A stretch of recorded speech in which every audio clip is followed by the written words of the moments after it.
Are you scared, John? Are you worried about this Arctic blast that is potentially on the way here? No, severe winter weather doesn't scare me the way that regular severe weather does. And it's probably because we get less of it around here. It more so excites me. And I understand why people are nervous. You don't But want your wind power is to go scary, out. John. Yeah, I know we had plenty of bad windstorms about a year ago, especially in the spring. So obviously the danger of power outages and stuff like that is not a good thing, but hoping those things don't happen. So Mayor Greenberg talked earlier, had a briefing. I think that's what they call it, a presser. And from the National Weather Service of Louisville, there was John Gordon there who talked. And I mean, I listened and I feel, I don't know, I'm just going to be honest with you because I believe in that. But I was listening to it and I'm thinking to myself, yeah, we'll be, better safe than sorry, but like this isn't going to be that big of a deal. And it's a dangerous thing to, I mean, I guess if I'm still going to take caution but not believe that it's actually going to be as bad, then I'll be fine. But here's what it said earlier this morning on WOKY, our partners over there at WOKY, that we would have heavy rain, even a few thunderstorms expected with winds that could get up to 50 miles per hour this afternoon. The high wind warning was in effect as of noon today and will be in effect until 7 o'clock tonight. And I mean, you drove in. I've been running around, but I've been at the home studio here for the last hour. I mean, I don't feel like the wind's that crazy, and that's good. I don't want it to be windy. Wind is way more scary than snow and ice. I mean, everything can be dangerous, and you got to be careful and all that. But like wind can, I mean, obviously wind can cause it to where you people die. I mean, I don't need to be as you can tell, I'm spinning my wheels here because I don't need to tell you guys how dangerous wind is. But like me being so wrapped up in me and only worrying about myself, I guess, and like my inconveniences, I'm just thinking like, all right, well, I don't mind being, in the house more often this weekend than I usually am because of weather. There's a ton of sports to watch, but like if the wind gets out of control, knocks down power lines, impacts internet, that's where I'm like, okay, this sucks. So, that's me. Instead of just worrying about, keeping my family safe, I better have internet, damn it, or I'm just going to be, the worst. So I don't want to tell anybody that this is all for nothing, but we all know how this works. It's their job to make sure we are aware of some potential dangerous weather. It's probably in their best interest to, I don't want to say exaggerate because that wouldn't be fair. That's not the right thing to do, but at least let us know the highest level of like what it could be. Not tell us that you think it's going to happen, but, just inform us as best you can and, don't scare us. So we'll see what happens. I mean, I don't mind, and this is probably what makes me a psycho. I don't mind the weather that makes it to where you kind of are cozied up at home for a couple of days, maybe because of how much snow you have and how the roads are bad. And, again, people probably hate that, but I actually don't mind it. There's a lot of things out there that make people appear like psychos. And I've always said that when it comes to like my weather preferences, I have some psychotic tendencies. So I'm guilty of that. But right now, again, I'm looking out this window here. I can't see great from the cave here, but it's gloomy. Anybody who would claim that the weather today is anything other than terrible would in fact be a psycho, but we'll see what happens. I think so far, just 3 hours into this wind warning where I'm at, it's not so bad. Were you whipping around on the road? Did it have that Toyota all over 65? No, the drive-in wasn't terrible, but there was flooding all over the place. Yeah, and that combined with the winds that are supposed to come in later, it will not surprise me if it's going to be a slow ride home this evening when we finish the show. Well, just be safe, and I know you will. You're a very safe driver, and everybody be safe, not just John. I mean, I'd be a liar if I said I was. I would be a liar if I told you guys I was, more worried about you than John, because John's my guy. But everybody be safe. Everybody make sure you are, aware of flooded roads and, hydroplaning. That can be a disaster. So stay safe. And I guess only time will tell as far as just how bad this weather ends up being when it comes to wind, snow. When I hear Arctic blast, I mean, that sounds serious. And apparently that's what's coming. So we shall see. All right, so again, a loaded show today. Some big news for Louisville football within the last hour or so that we're going to get into here in just a moment. The Alabama job certainly seems as if, hell, maybe I missed something in the last 10 minutes before the show started. I mean, it looks like Kalen DeBoer is the guy they are courting, meaning Alabama. But if there's any report out there that he is in fact like working on becoming the next head coach, working on a deal, I haven't seen it yet. Have you seen anything, John? All signs point to Kalen DeBoer being that guy. But again, I just being honest with you, I haven't. The last thing I saw was an ESPN report that Chris Lowe, I believe, was on top of, and there's nothing that has any sort of details. But yes, Kalen DeBoer appears to be talking with Alabama at the very least. So here's what's wild about the whole reporting here, because Chris Lowe, I mean, maybe this is me within the first 7 minutes of the show saying something really stupid, and I probably already said something really stupid, but Chris Lowe has been all over this Alabama stuff. Like, he's the one who really had the Nick Saban stuff. Like, he's the one who broke the news that Nick Saban was in fact going to be retiring. And then he's now all over it when it comes to who their coach is going to be. I'm somebody that consumes a lot of college football. I love it. I've never heard of Chris Lowe.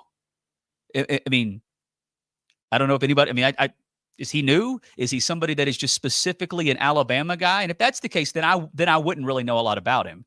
But, you know, I feel like I've heard the name, but I can't tell you a single thing about Chris Lowe. But he is the authority on all this reporting when it comes to Saban's retirement, what led to it, you know, all that kind of stuff. And then apparently now he's the guy that is, you know, the authority on who's going to take over. And it sounds like it is, in fact, going to be Kalen DeBoer. At least that's the plan. That's what they're working on.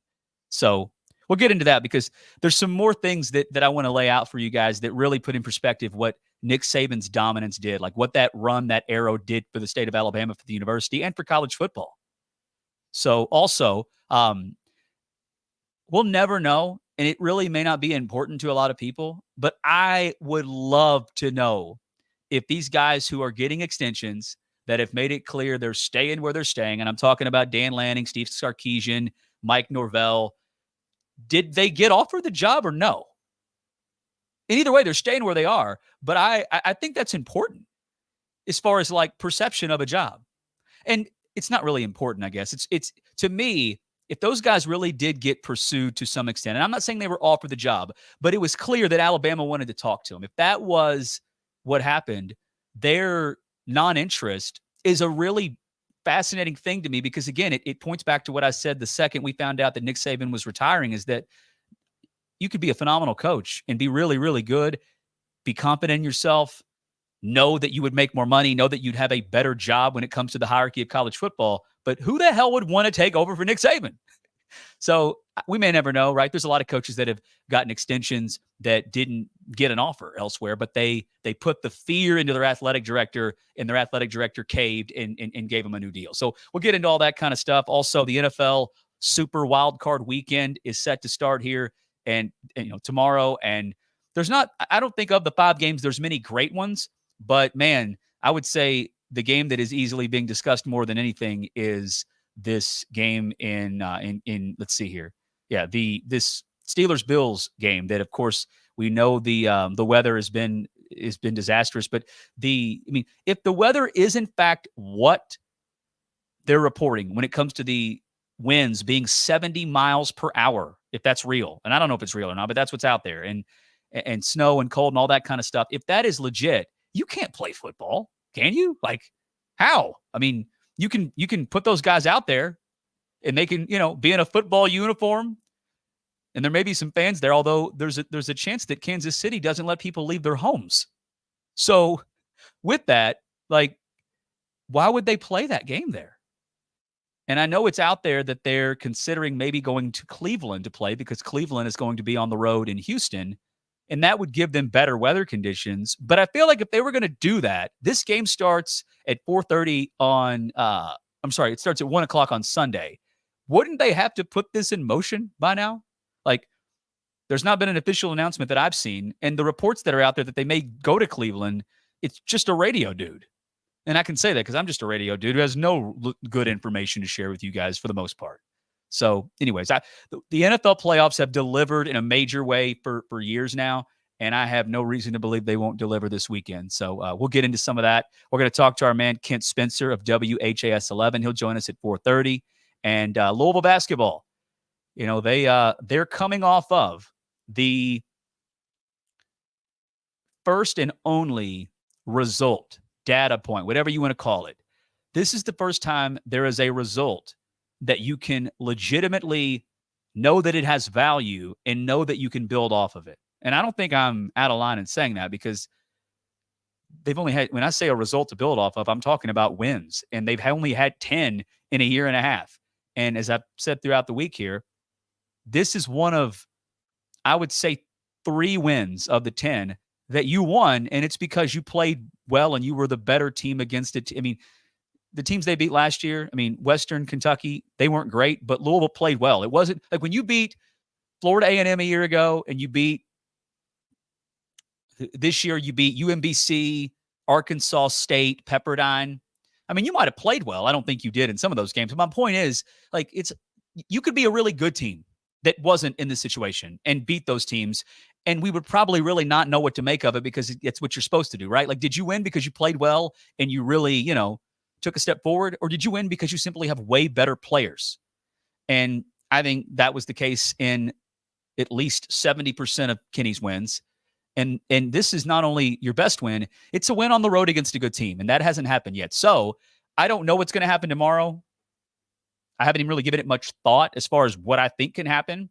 But here's the facts. If you can beat Miami on the road, you are capable of beating NC State at home. Now, doesn't mean you're going to do it, but this is something I'm looking forward to watching Louisville basketball for the first time in I don't know how long. And I watch, and I'm a fan like everybody else, but this win, if they do get it, it doesn't mean like again, they jumped up 27 spots after beating Miami the other night. They went from, they're now at number 236 in the net. So that's a good win on the road. I think it, dare I say, maybe a quad 1 win. And yet you jumped up 27 spots and you're still at 236. So I don't want to act like a win tomorrow would mean, hey, everything's okay. But it would give you some kind of I don't know how to describe it, because I do think it's important to word this correctly, because I don't want anybody assuming that I'm going to not give them credit for taking another step forward and maintaining some momentum here. But I also don't want to act like it means that they're going to go on to the tournament and then everything's great and Kenny Payne's going to be here forever. But it would be the first real actual sign of momentum. And as far as what it means for Kenny's status long term, and even like the tournament this year and all that, I mean, that stuff matters, but it'd be nice to kind of get lost in just, hey, man, they're playing better. Let's see what happens. Let's see if they can keep this going. So tomorrow they're in action against an NC State team that is beatable. I mean, you're at home. And again, NC State and Miami, in my opinion, I think are somewhat comparable. I think Miami's got better talent, but NC State is a good team, well coached. I love Kevin Keats. I may actually go out to the game tomorrow for the first time in a while, just because, why not? And I'd love to run into Coach Keats. I know he's very fond of this city and this program. He had a great run here as an assistant coach, and he's one of those guys that I just like so much. And I think he's a good coach, but like his results have never made it to where what I think of him it matches what he's done at NC State. He's had some bad breaks too, by the way. But anyways, another thing I guess we have to discuss, and I don't know how much we're going to get into it, but I do want to play some sound from Mick Cronin last night, because my goodness, this is a guy that 3 weeks ago, he was genuinely thought to be the guy that would take the job, the guy that everybody would probably, not everybody, but a lot of folks would approve of. It all came down to like the contract, the buyout, that kind of stuff. So in 3 weeks time, he's gone from that to now being absolutely heading down a path faster than these wins that are coming to town this weekend, to having a very similar season to what Kenny Payne had a year ago. They were down 50 last night to Utah. And I got to be honest with you, I kind of love seeing him lose his mind, and he's doing that. And we'll get entertainment from that. So again, we're loaded today. And before we get to our first break, though, I do want to get the big news out of the way that came in just before the show started, or at least roughly before the show started. And that is Quincy Riley. He is back. And I think the longer we waited, the better I felt about it. I'm sure NIL was a big factor in getting him to return. And the 502 Circle, they've been really they've not been begging, but like they've been active about how, hey, all of your help so far has helped us keep it going. And oh, by the way, if you haven't helped yet, please join in and help, because man, this matters. We need it. And, we're going to get into it later, because what not Alabama, what Florida State is in trouble for with the NCAA. Like, we now know what they're, and we can get into that. That's something that I think broke after the show yesterday. But the NCAA has decided that they're going to punish Florida State for NIL violations, when in fact, I believe they're doing everything that everybody else is doing. Why they are, like, an assistant coach guiding a recruit, a player, towards the NIL collective. That's what they're in trouble for. And I just literally thought, like, I'm glad I've not talked a lot about the 502 Circle and what they do, because I don't know specifically exactly how all that works. But, I mean, I would have assumed that that's just the norm now, but apparently it's not. So anyways, we'll get into that later. But when it comes to Quincy Riley, he's coming back, and Louisville right now has their two best defensive players back from last year. And this is a defense that, let's be honest, was the strength of this team. They slipped up late, and I hated to see that. I don't really know what led to that, but they have a top 20 defense overall from a year ago. I'm sorry, it's 21. Louisville ranked 21 in total defense this past year. It was easily a strength of this team, one of the strengths. In fact, there were certain games where without your defense, you wouldn't have had a chance to win. So you have the two best players back from that group. Now, again, you need a lot more than just two players, but they've got other guys coming back. And, oh, by the way, they've done really well in the portal. So this is huge. I mean, I love the portal additions that they've added, but the best news for Louisville football so far this offseason is that Ashton Gelati and Quincy Riley are coming back. That's huge. So, once again, Jeff Brom, last offseason, I think it seems pretty clear that he did a great job. I know some will say, why didn't he get a better quarterback than Jack Plummer? But this year, once again, he's doing what you need to do in the offseason to get ready for the next year. And, I mean, I can't say I'm surprised, right? We knew Jeff Brom would be the perfect guy to lead this program and put us back in a good position. And, he's doing exactly that. And I don't want to take it for granted. So, again, we're loaded the rest of the way. Stick with us. Kentucky basketball, they've got, I didn't mention them yet, but they are on my list of things I want to run through today. They're in action tomorrow on the road against Texas A&M, which I could be wrong. Maybe Texas A&M has slipped a little bit, but I think Texas A&M may, in fact, be the best team they've played thus far on the road. I mean, I know Florida is believed to be a pretty good team, but it'll be a tough game for them tomorrow, and I have no problem. I have no doubt that they'll come through, because that's what they do. They're so damn good this year, and it makes me sad. All right, don't go anywhere. It's Coffey and Company on a Friday, taking you up till 6 o'clock right here on Sports Talk 790.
makes a winner?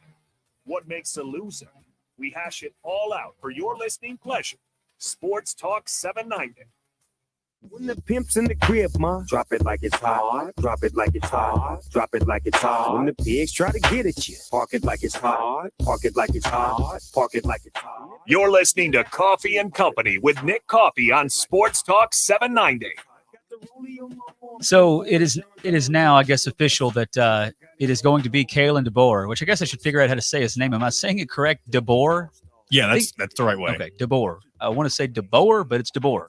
Kalen DeBoer, 49-year-old Washington head coach, is now going to be the next head coach at Alabama, a guy that I think resume-wise in regards to what he has accomplished as a football coach is worthy of consideration and worthy of the opportunity. But I also think this guy's got some big stones on him because he is walking in the shadows of Nick Saban, which, again, I think you could be a phenomenal coach, but that's just going to be, I mean, to me, it seems like a disaster waiting to happen. Not because I think he's going to be bad, but the standard is so high under Nick Saban, and that's nobody's fault. It's just the way it worked out. But yeah, he has informed Washington, his employer, and he's informed his team, I suppose, that he's leaving. So this is a guy that, again, proven winner, 104-12 overall as a head coach. And of course that counts as dominant run at the lower level, but 104-12 overall, 72-1 at home. As a head coach, he's only lost one home game, 85-9 in regular season games, and 19-3 in the postseason. His only loss at home, by the way, came during the COVID season, and no fans were there. So no fan at any level has ever seen Kalen DeBoer's team lose at home. Because, again, the one time it happened, it really wasn't a home game. You were at home, but there's no home field advantage. And his time at Sioux Falls at the NIA level is, I mean, 3 national titles, AP Coach of the Year. He's been 2-time Pac-12 Coach of the Year, Walter Camp Coach of the Year, 12-2 all-time against ranked opponents. They knocked off Texas. And this year, he beat Dan Lanning twice. So, look, this guy, with all the resources that Alabama has to offer in the SEC, he can win. Can he win at Saban's level? I doubt it, because I'm not sure anybody can. That's not a criticism of him at all, but it's just the fact. So, he is 7-0 against Dan Lanning, Steve Sarkisian, and Lincoln Riley. Kalen DeBoer is 7-0. I mean, those are 3 coaches many Alabama fans would have signed up for, but he's beat them. So maybe, Dan Lanning just seemed like a guy that had the buzz, and I don't know why I instantly thought to put Lanning ahead of DeBoer as far as like who they'd go after. But they decided to go with DeBoer. But again, what I mentioned earlier, we'll never know. But if in fact those guys, Sarkisian and who was the other? Sarkisian, Norvell, and Lanning, if they did in fact turn down Alabama, it would just be fascinating I think it would be a very important component to this entire situation. And it wouldn't mean like, wow, these guys are idiots. They didn't want to go to Bama. Oh, wow, Bama's not what they thought they were. They couldn't get this guy or that guy. Because if in fact they were offered the job and they turned it down, it has to be because a variety of reasons, sure. But the biggest factor has to be them just thinking, hell no, I ain't signing up for that. Because I could be internally feeling great about what we're doing. I could know that we are one of the best teams in the country. We've got a chance to win a national championship. But the noise would probably not be all that positive if you ever slip up. Teams lose, man. But Nick Saban rarely ever lost. And when this guy loses, Kalen DeBoer, I can't wait to see the reaction, because when I don't know if this is the great comparison, but I talked about this when it comes to Louisville basketball before. One of the things I took for granted, and I'm sure a lot of others took for granted as well, that when Louisville had Rick Pitino and Denny Crum, clearly, we knew we had great coaches. But they had some down years, right? I mean, Denny had many down years. Rick had down years. Now, their down years were nothing like what we've gone through here recently, but they were not perfect. They lost. You felt at times like, wow, what's going on? What happened? What's the issue? But you never, with those two guys, had to think, if you have a guy that is good enough to get you where you want to be, because they've done it. They've done it at the place that you are at. Now, maybe towards the end, of Denny, you kind of felt like, we know we've got a great coach, but man, it just seems like this thing's run its course. And Denny would probably would have told you the same thing.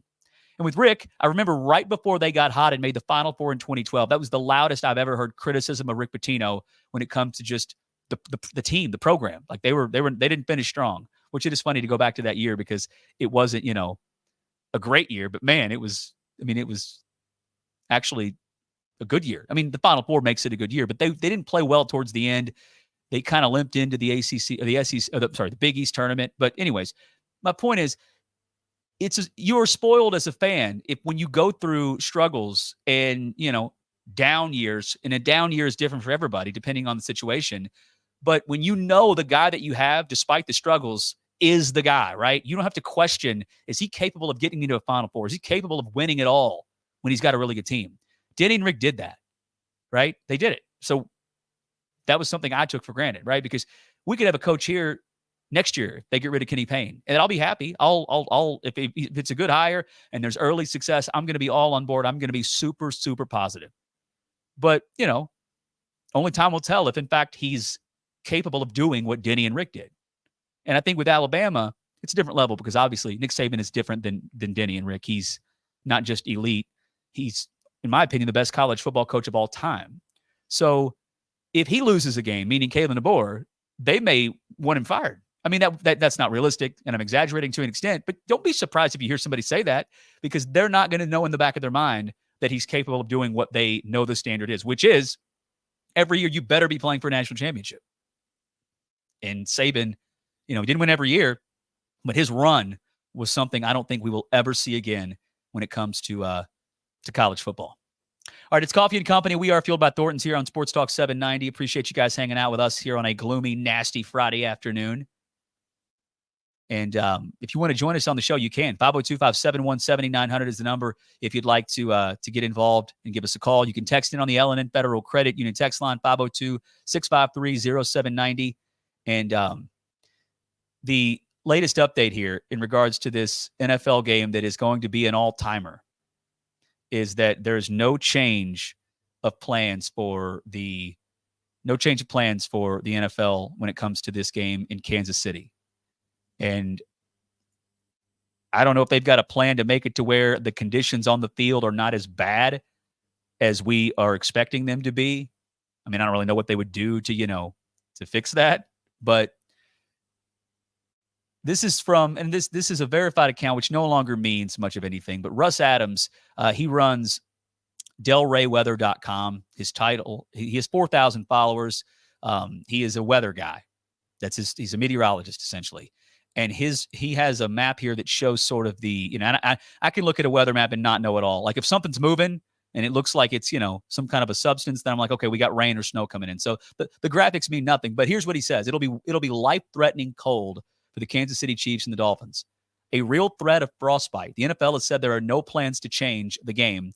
Temp and wind chill at 8 p.m. tomorrow could literally be life-threatening. That sounds like an exaggeration, but I don't know. You know what I mean? Like I don't know if that's legit or not. But you've scared me. If I was in Kansas City, I'd get the hell out of there. Have you ever? What's the coldest you've ever been, John?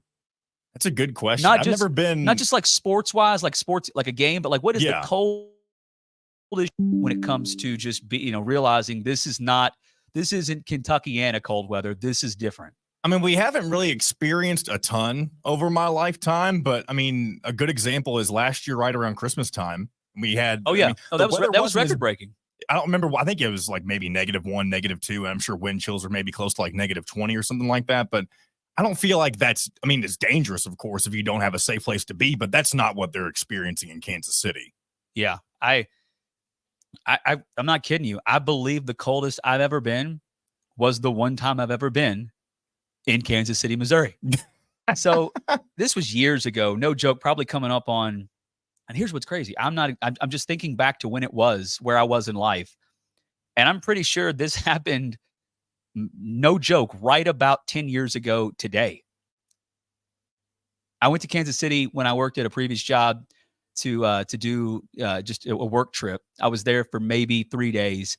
And I didn't really know much about Kansas City at all. I mean, I knew that I knew of the city, and I knew that, it's Kansas City, Missouri, and they're close to Kansas, and I knew about the Chiefs, but like, I didn't know much about it.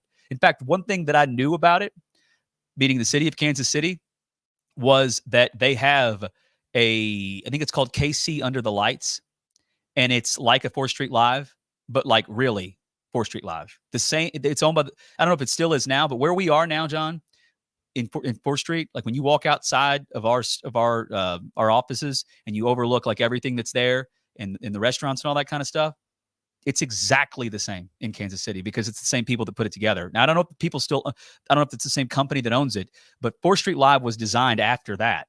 And I remember hearing that and seeing pictures, and I'm like, wait a second, that's not Louisville? So sure enough, I'm downtown in Kansas City, and I remember walking upon it and thinking, like, I can tell it's not, there's a little bit of a difference, but like, oh my God, this is like the same exact place. So that's what I knew of Kansas City. And then when I got there, I remember knowing it was cold, but it was like, I landed at night and I got an Uber. Actually, I don't even think Uber was a big deal. I think I got a cab. I got a cab from the airport to the hotel, and I was outside maybe a total of 90 seconds from when I landed to when I got to the hotel. So it was cold, but like I didn't think much of it. Well, the next morning I had to be somewhere at 7 a.m. downtown Kansas City. And I remember walking through, when the wind whips through those big buildings in like downtown city, I remember thinking like, no joke, this is the coldest that I have ever been in my life. Unbelievable. Like if I took my hands out of my pockets, because I don't wear gloves, but if I took my hands out of my pockets for like, 10 seconds. Any amount of time. 10 seconds, I would literally feel like, okay, this is what frostbite is. So if it's anything like I experienced then, and I'm sure it's actually going to be worse, because I don't remember Kansas City being on high alert at that time. You know what I mean? Like this is probably just another day for them when they get cold weather, but this weekend it's going to be crazy. I mean, again, I'm not just saying this to take a stab at a poor joke. How can you play football like that? Like, again, you can put them out there. They can have their uniforms on, their helmets, and we'll watch it. It's going to be on TV, but you cannot play the sport of football at any level in those temperatures. Like, imagine getting hit. What does that feel like? I mean, like break in half. I mean, I don't think that would happen, but that's apparently how cold it's going to be.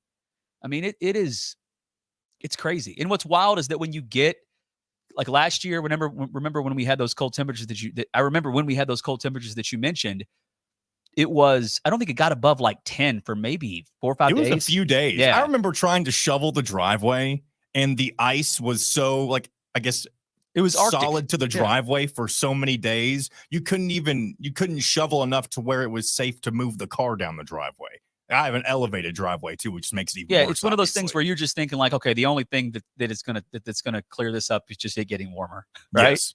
So I remember around that time, and other times too, whenever we've got a cold front that comes in for a while, but when we get like 30, you're like, wow, it's tropical out here. It's feeling amazing. So I don't envy anybody. I mean, you never really know what to believe on Twitter, but there are people who work for like news stations that are monitoring, maybe it's happened by now, but they're like monitoring what the city is going to do for safety for their citizens.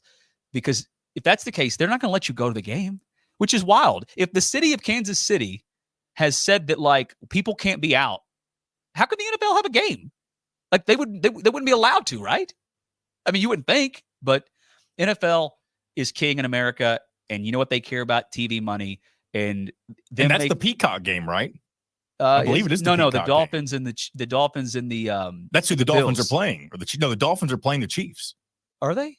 Bills take on the Steelers, and that's the one that may move from Buffalo to Cleveland. You're right. Kansas City and Miami. So yeah, you're right. It is the Peacock game. That's what I guarantee you. That's what makes it more difficult. But if they move it, it doesn't matter. But I'm just thinking, what do I know? I've never been involved in, putting an NFL game on television via a streaming service like Peacock. But maybe there's like different levels of production to it, to where like the production component of it going to Cleveland like wouldn't work. Again, I'm sure I'm making a fool of myself because I don't know how any of it works. But if they knew that they could potentially do it in Cleveland, why would they do it? But here's the thing. The NFL has said, I just checked during the break, the NFL has said there's no plans to make a change. But if they were going, they'd have, you can't tell them tomorrow or tonight to leave. So like they're either going to play the game in Kansas City or they're not going to play the game. So, and by the way, thank you for correcting me on that. I don't know how I got that I got that wrong. But I guess Cleveland being on the road at Houston's kind of thrown me off a little bit. And for some reason, now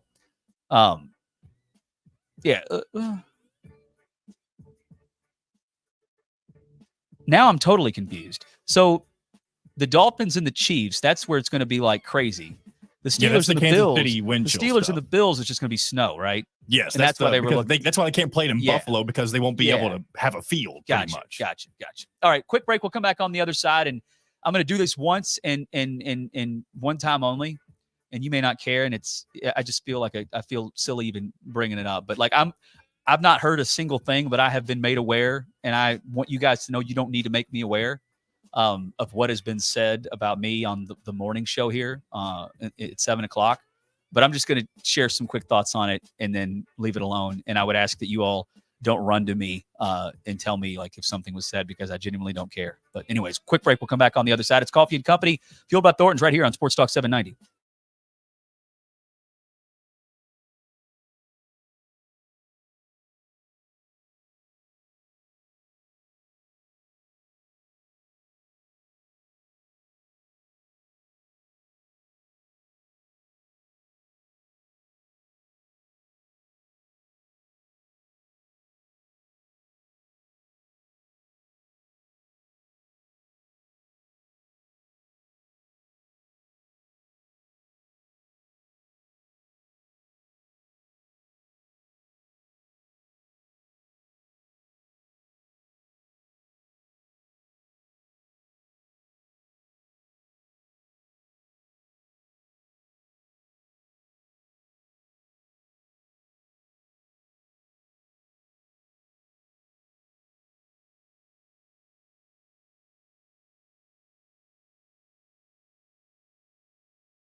The Dude and Billy Rutledge. Monday morning at 9 on Sports Talk 790.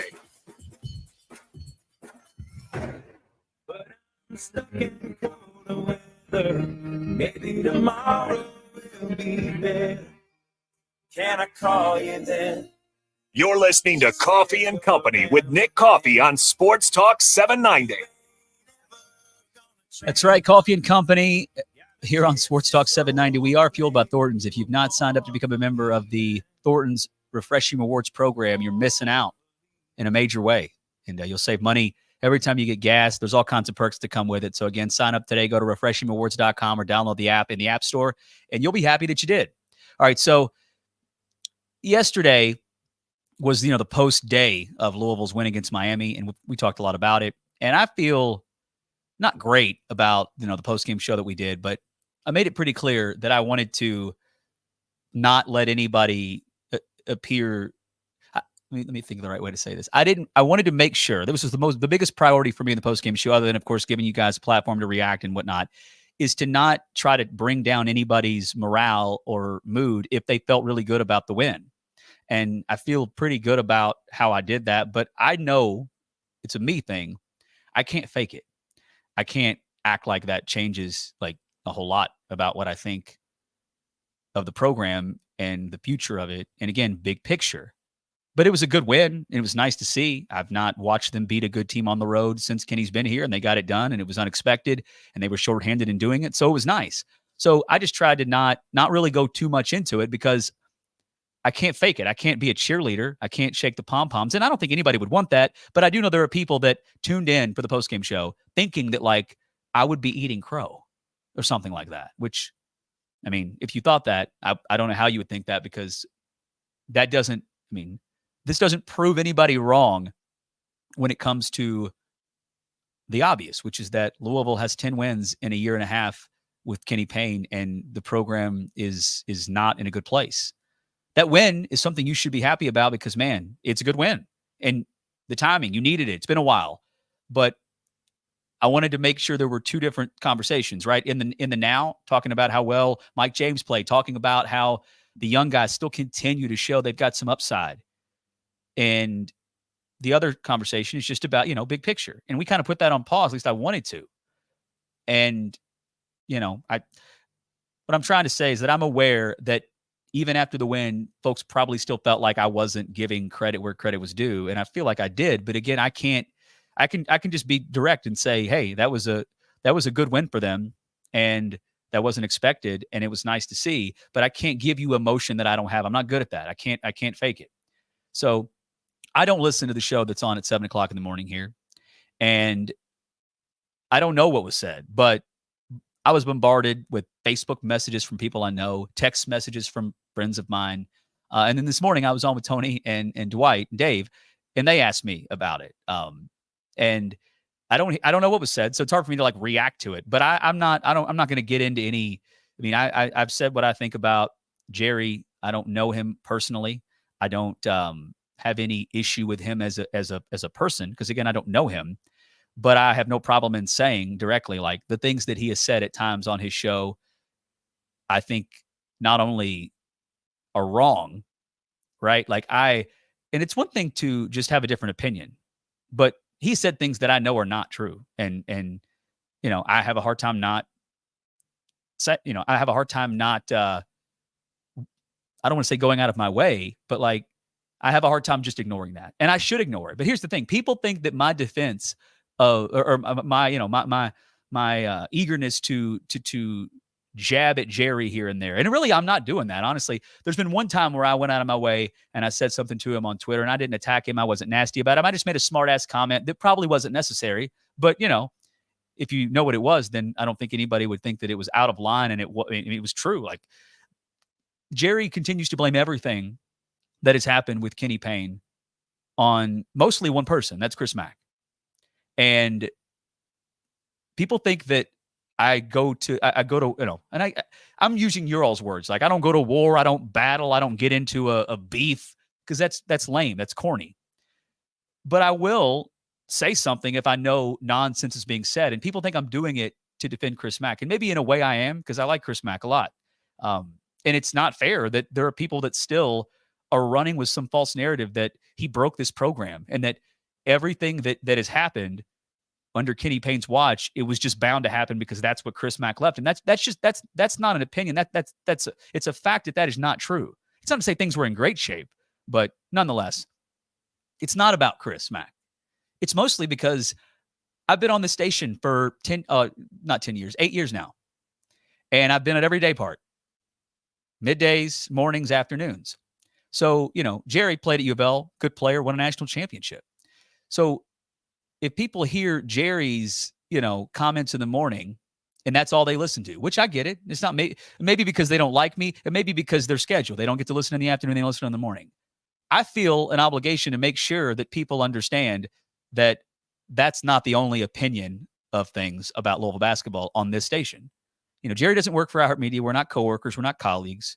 He pays to be on the radio. He's a paid program, and that's fine. Like that's impressive. If you can hustle advertisements and get clients to pay for you to have this platform every day for an hour on this station at 7:00 in the morning, the most powerful sports radio station in this state when it comes to the reach, that's an impressive thing.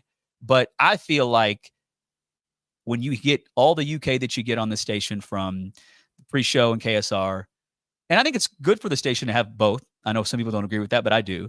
But like sometimes I think I double down on it because I want people to know that like when you hear in the morning, 790 as a station when it comes to the Louisville presence here knows that's not it, right? And look, he can have his opinion, I have mine, but again, he doesn't work for the station. I do.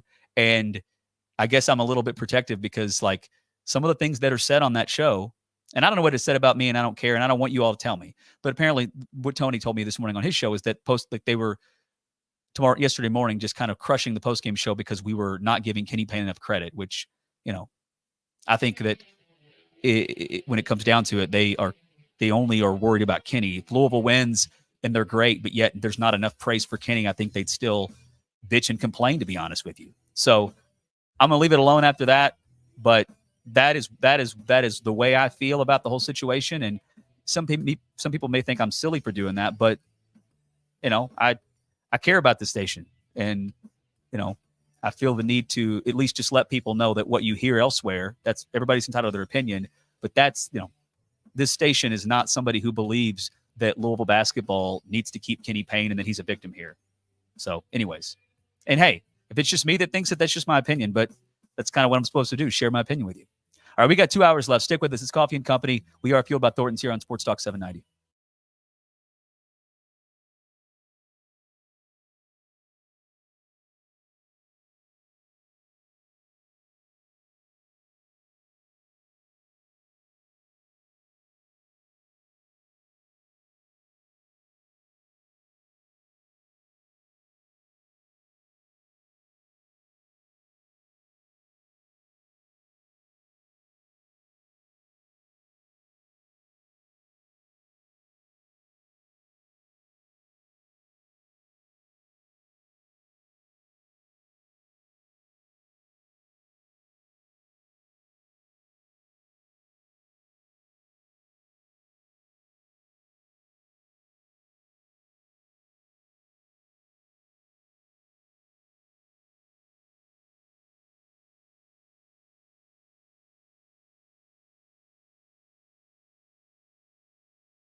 broadcasting from the TriCounty4.com studios.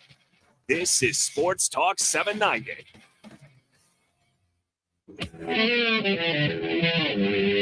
It's time for Coffee and Company, fueled by Thornton's on Sports Talk 790. Now here's Nick Coffey.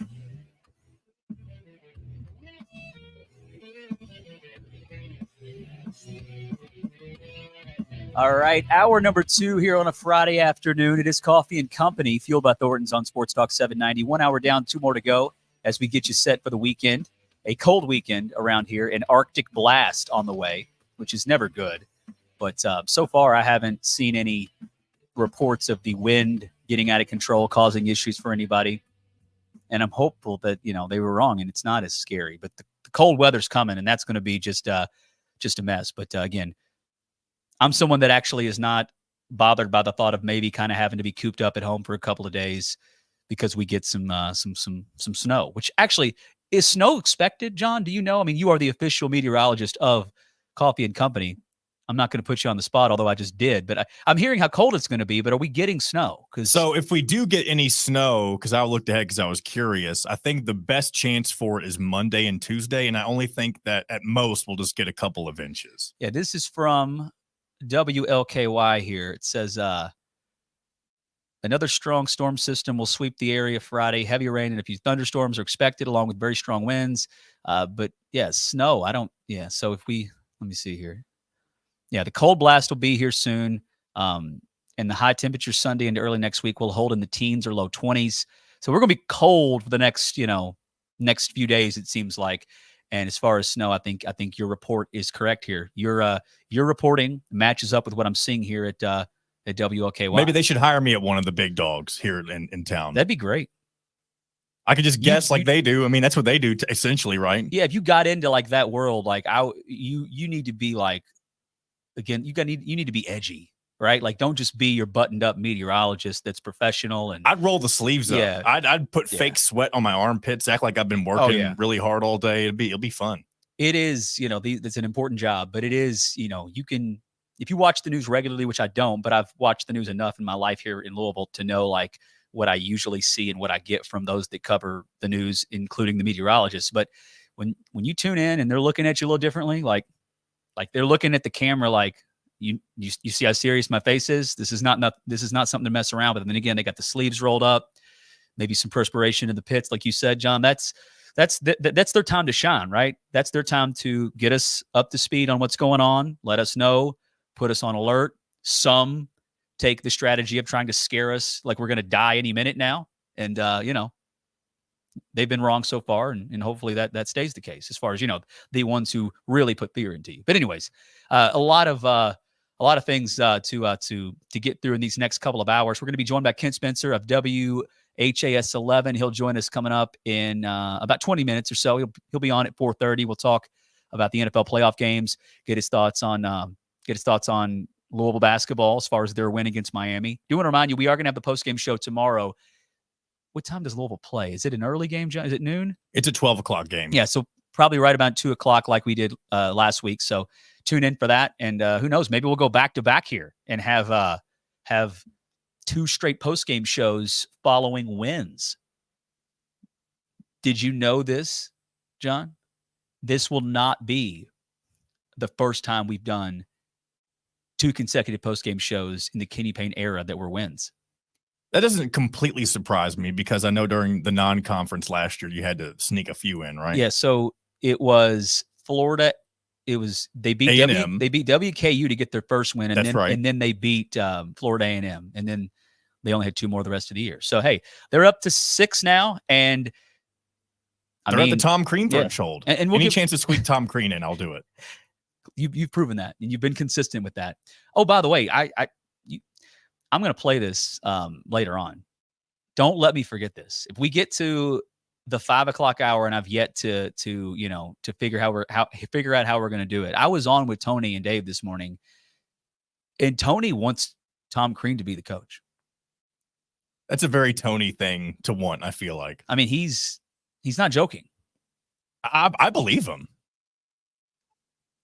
And I think there's probably more people out there like Tony than you would think. It's probably a very niche crowd You of think the there U are of L people fan that base. think Kenny Payne should be out and Tom Crean should be in? There's people, and I bet they're all Based around off Tony's what? age. Based off the fact of what he did just with his rebuild in Indiana. I'm not saying it was something extravagant because it absolutely wasn't. It was great what he did for a few years. It never panned out in the end. But people see that and they're like, oh, if he can take Indiana from what they were at, they only won 6 games with 1 scholarship player, then maybe imagine what he could do with Louisville with the transfer portal. Yeah, that isn't one of the reasons he mentioned why he wanted Tom Crean to be the guy. Okay. And I'll let you hear what it is. That's a tease for you, John. Tease for the producer, I'm excited. not just the listeners. But I had to remind him that Tom Crean did have the Georgia stint. Exactly. People forget about it. I forget about it. And Tom Crean would like for people to forget about it because I think that really changed how a lot of people look at him because it his run at Indiana, it never hit where it needed to hit for somebody to be there that long to stay there. But he did have some good moments, and in his good years, he was never able to capitalize as much as he probably should have. But he went to Georgia, and that was an awful stint, and it's the only one on his resume that is, in fact, bad. His other, again, he wasn't good enough Indiana long term for it to keep going on. But I don't think anybody would look at the Tom Crean era at Indiana as a fail, right? Like it never got to where you wanted it to be and where it needed to be for you to keep him around.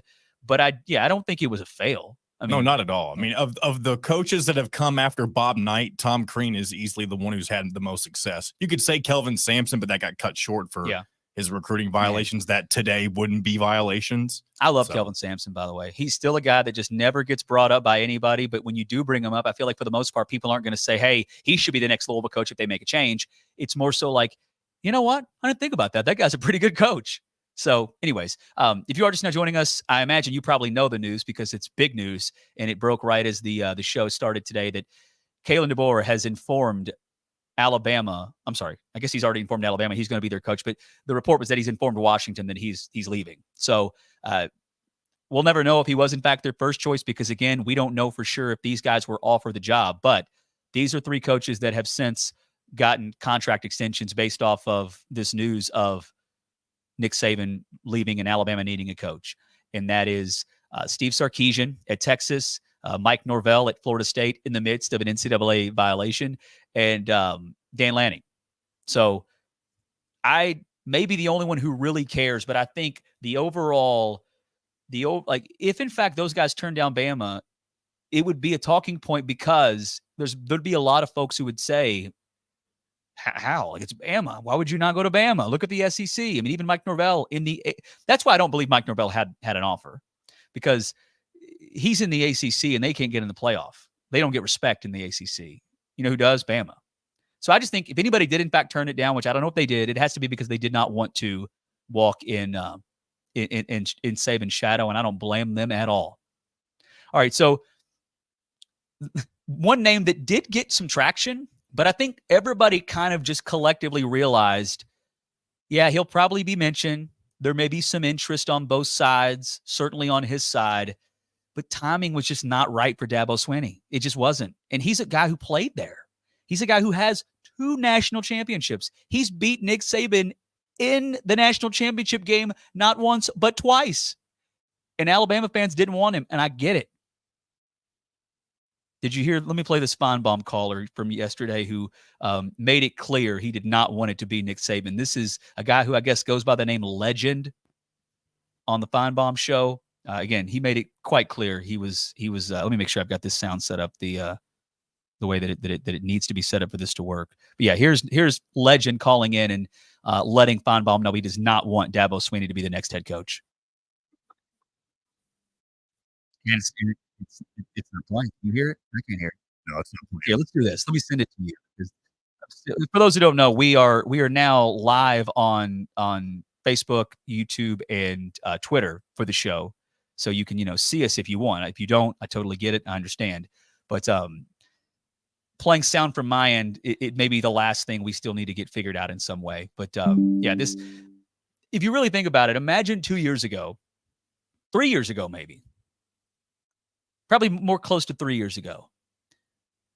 But I would say I'm just trying to ballpark when I've got things it. kind of slipped for Dabo. And again, it's not like he slipped and he's terrible and he's going to get fired, but like he got to, I mean, there was a run where people thought that Dabo had passed Saban, not long term, but like in the now, those 2 titles were big, right? So with that, imagine after Trevor Lawrence leaves, and post Trevor Lawrence, it was DJ, right? Initially. Imagine this happening after DJ's year and Nick Saban retiring and Alabama fans not wanting Dabo Swinney. Like maybe there's bad blood, but again, he played there. Like he beat Saban in championship games. So the fact that seemingly a lot of Bama fans didn't want him, and Legend here really didn't want him, it is kind of crazy if you think about it. Just how, it's not that Dabo's fallen off a cliff and he's a bum, but he is clearly not adjusted with the new world of NIL and the portal. And that has made it to where if you're not going to get on board and embrace those things, you're not going to be attractive to other programs because that matters now. And you don't seem to think that it matters. He is the stubborn coach that thinks that the way he's done it from top to bottom is the way it'll always work for him. And he's wrong. And the results are there. But, man, he's stubborn. All right, here's Legend. Play it for me, John. I'm going to tell you, Greg Burns, if it's Dabo Swinney, I'm pouring gasoline on myself and setting myself on fire on the 50-yard line. You can guarantee it. If it's Dabo Swinney, I'm pouring my arm off and taking that contract fracture and beating the hell out of myself. No damn Dabo. Do you hear me, Greg Burns? That's from the Alabama nation. Get it right. You'll be judged on this one right here, brother. You'll be judged on this one right here. Man, Paul, I don't know, brother. I don't know. Y'all pray for me. Pray for me. Help me, Jesus. Nick, change your mind, baby. Change your mind. We ain't going to make it without you. Nick and Legend has left the bill. I have never listened to the Paul Feinbaum show for more than maybe a few minutes. It's just not my cup of tea. It's not a shot at Feinbaum because, he's a legend. And it's not my type of content that I would consume, but clearly a lot of people do, and it's very popular. But I feel like every caller sounds like that on Feinbaum.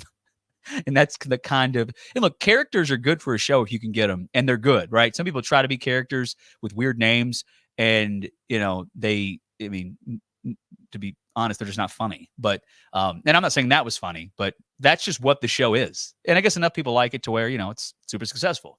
But yeah, Kalen DeBoer leaving Washington to go to Alabama, and now I guess the question is who replaces Kalen DeBoer at Washington. A really good job, no doubt about that. They're heading to the Big Ten.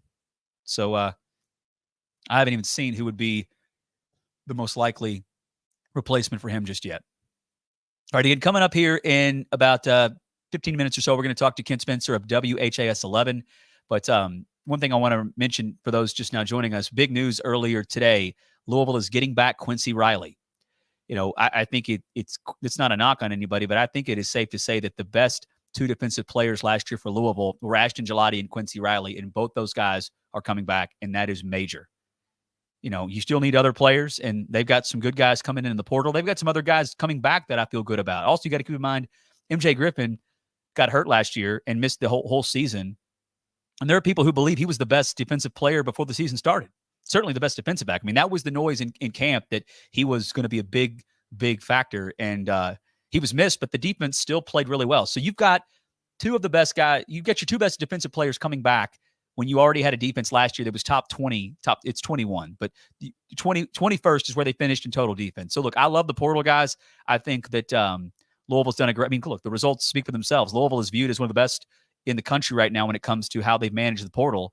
But I think the biggest offseason news thus far is not the portal. It's getting those 2 guys back, Gelati and Riley.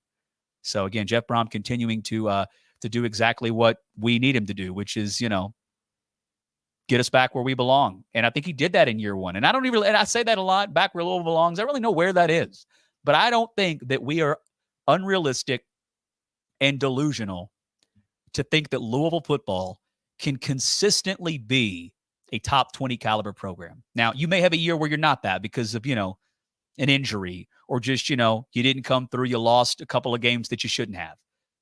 But I think considering your conference, and we know it's not super competitive, it's not a terrible league, but it's clearly not the SEC or even the Big Ten. or even, the Pac-12, which is dead now, but was a great league last year for the most part. So I think that's a fair expectation. And maybe after, a few years of it, you get to the point where you are maybe thinking, okay, let's aim for maybe being in the top 15. Let's be around there and know that, hey, if some things break our way, we could find ourselves in the college football playoff. So I can't say I'm surprised that Jeff's doing what he's doing, because that was why everybody was so ecstatic that he came home to take over this program. So good stuff, no doubt. All right.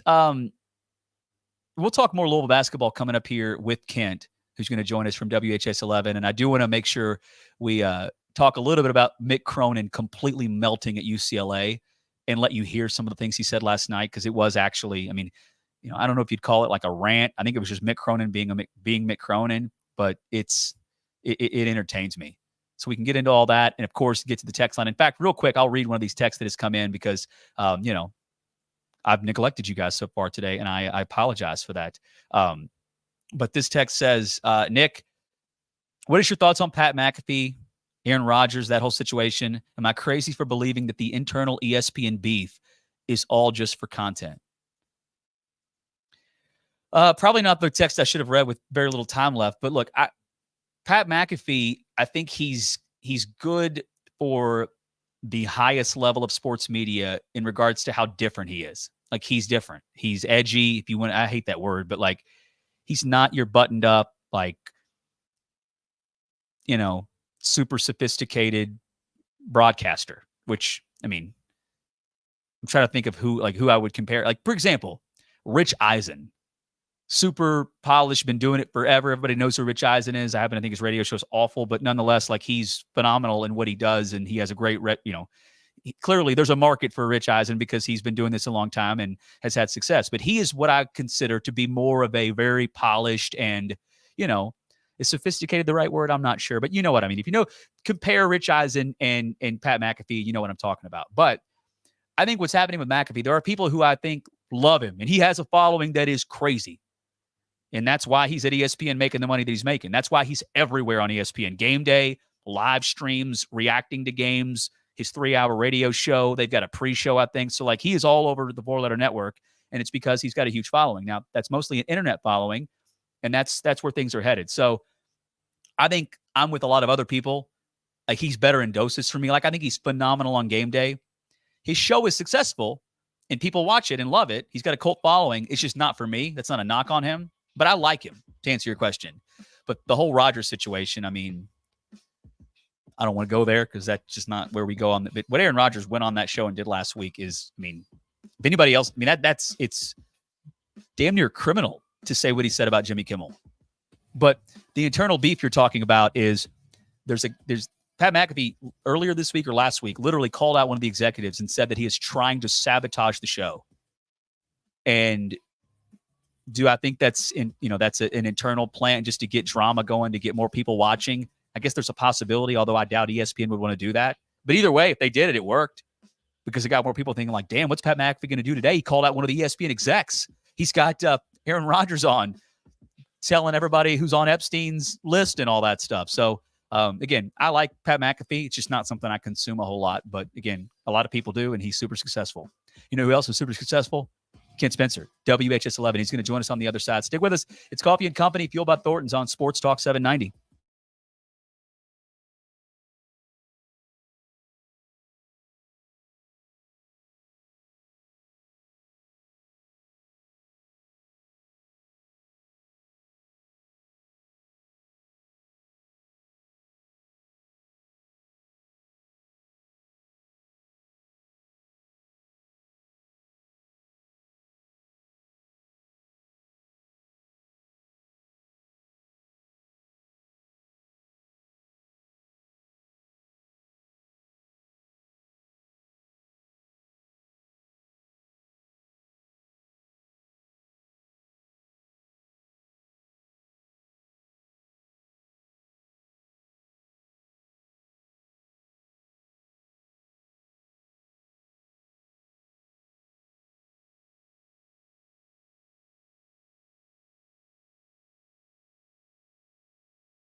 You love sports.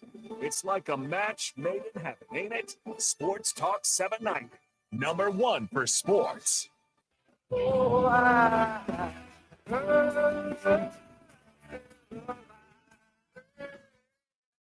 You're listening to Coffee and Company with Nick Coffey on Sports Talk 790. That's right. We're about halfway through here on a Friday afternoon. Friday edition of Coffee and Company, fueled by Thornton's on Sports Talk 790 as we get you set for the weekend. And we are now joined by the one, the only Mr. Kent Spencer of WHAS 11. Kent, there's been a lot of talk about the cold temperatures in Kansas City, maybe one of the coldest football games ever. You've covered a lot of football games, and that's your job. I'm sure you've been to a lot of football games. Can you think of maybe the coldest football game you've ever been to? Honestly, I think it was a Pittsburgh Steeler game one time up in Pittsburgh. I think that was probably the coldest I've ever been. But that was to go as a fan in an NFL stadium. That was probably the coldest I'd ever been. This was back when they were still playing in Three River Stadium, Nick. So that was probably the coldest I'd ever been. The coldest I ever played in a game was when I did not anticipate the temperature drop. And so you think you're going to get like 60 degrees and you got 30 because you're just not prepared for any of it. That's that the was worst. Pure misery. That's when like the ball felt like it was just hard as a rock to try to catch. Yeah, that would be brutal. And if in fact fans do show up for this game in Kansas City, like they should get an award, right? Like they should be incentivized, because I think the National Weather Service may be telling people like, hey, you shouldn't be outside. It's crazy. No, yeah. No, it's intense. I kind of go back to in the day when with the Bengals and the Chargers played the playoff game, like way back in the day in the early 80s. And I think the stadium, I think that day the stadium was packed. I don't know why.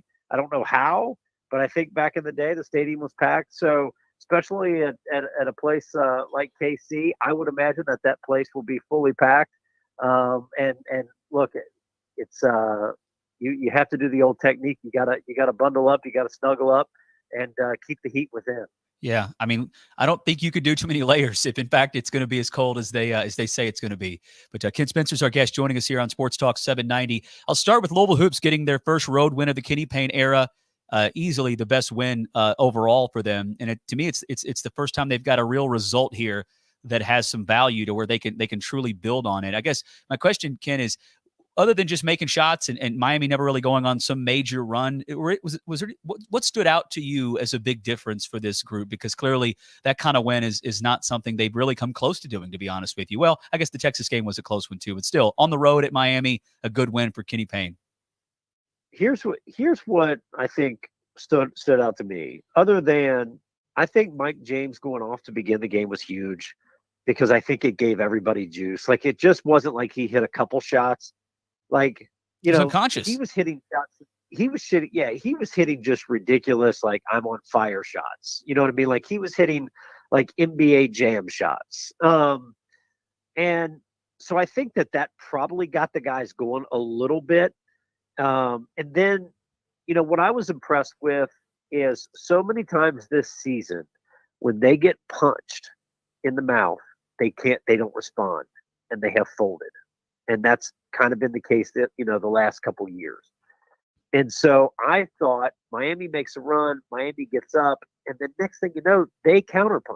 They come right back. It wasn't like they didn't let themselves get defeated. They kept playing. I thought, for me, that was the most impressive thing, out of this. And they were able to kind of, answer some runs and answer some blows. And then they were able to start deliver blows themselves. Yeah, and the late run for Miami, it wasn't a huge run, but Louisville had, I think, a 6-point lead, something like that, and Miami quickly came out of a timeout and went on a run themselves just to tie it up. And you're right. I thought to myself, hey, this has been a much better performance than anybody would have expected, but this is how this works, right? The adversity hits them. They kind of know they've been a defeated group for the entire year, but they held strong. And it there's no doubt this is something they can truly carry on, and they'll be entering tomorrow's game probably justifiably feeling better than they have. It's not that they feel like they can coast, and I would hope that they don't think that. But this NC State team, I mean, am I wrong in saying, look, if you can go beat Miami at Miami, you can win this game tomorrow? I think that's fair to say. This is, and I truly do mean this. I think probably outside of Duke and Carolina, I think that they have a chance to beat any team in the ACC. I don't think the ACC is very good. I'm with you. So I think that they have a chance to win a lot of these games in the ACC. Whether it's road, whether it's home, like they've got a puncher's chance. And yeah, NC State. I mean, NC State had a tough loss the other night. Their last time out when they dropped they lose a game. I think it was on their own home court to North Carolina by 13, and they didn't look very good in that game. To be quite honest with you, I watched the game. Actually, the game itself was not a very good game, and NC State wasn't very good in that game. So, do I think that Louisville has a chance tomorrow? Absolutely, I do. Yeah, I'm heading. But by the same thing, Nick. But by the same thing, do I think that they could lose by 18? I 100% do. I'm with you. I'm totally with you. And I'm entering tomorrow's game, not like I'm going to play. That'd be wild. I certainly wouldn't help their cause, but I'm going into tomorrow. If I was you at your age, I'd get stretched out. He did say he wanted some walk-ons with all the injuries they have, but it doesn't mean that anything's different than what we know, and that it's just been a really rough go at it for this era that is the Kenny Payne era.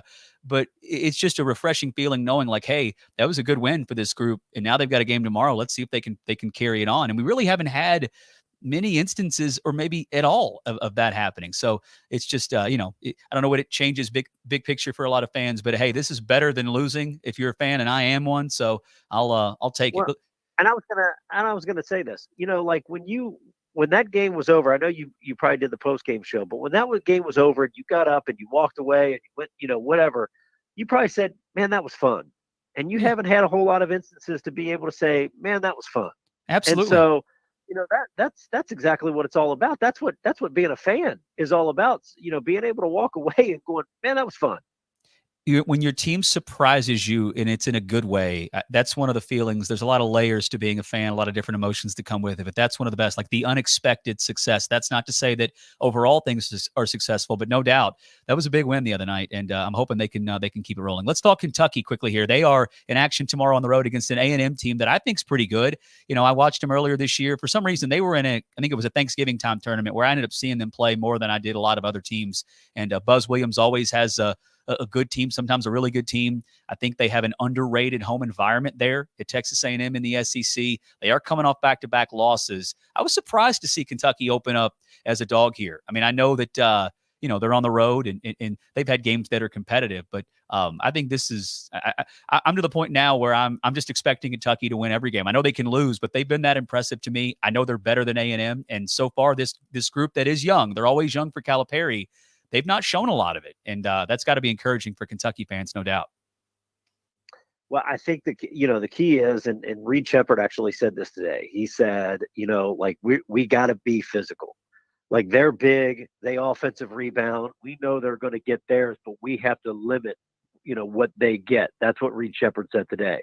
And so I think when you look at Kentucky is, what really for them, it's all about defense and rebounding.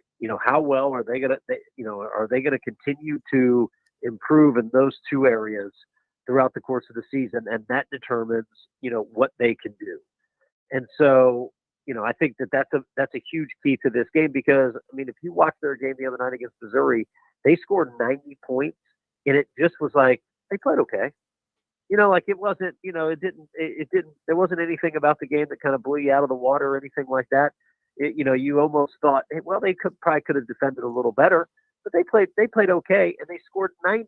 That's how good they are offensively. So the biggest key to them is the other end of the court. No doubt. Their perimeter defense is certainly not their strength. I think they have some guys capable, but one of the things about young players on the defensive side, it's not that they don't it's not that they don't have the ability to defend. They're learning, they're adjusting, and it's a different level. I think we've seen that at times even with Tyler Johnson. So, but you're right. I know Calipari's probably all over him about improving those things on the backboard and defense. But when you can score like they can score, you can take a little bit of time to put that other stuff together when you're scoring 90 points per game. I mean, they are. I mean, I know you cover the team, so I don't want to, but I think, would you agree that from a fan's perspective, try to put yourself in the shoes of fans out there this has to be one of the funnest Kentucky teams they've had in a while, right? Just with the way they play. I think they've got some good personalities. It's a pretty hard team to dislike. But like they're not just good, they're fun to watch, which I feel like even some of Calipari's really good teams weren't that fun to watch.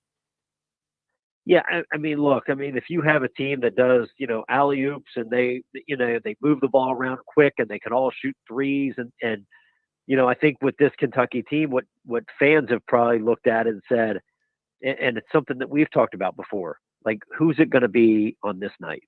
Who's going to have the hot hand? Who's going to be the best player? Who's going to do things down the stretch? Because it really just kind of evolves every game.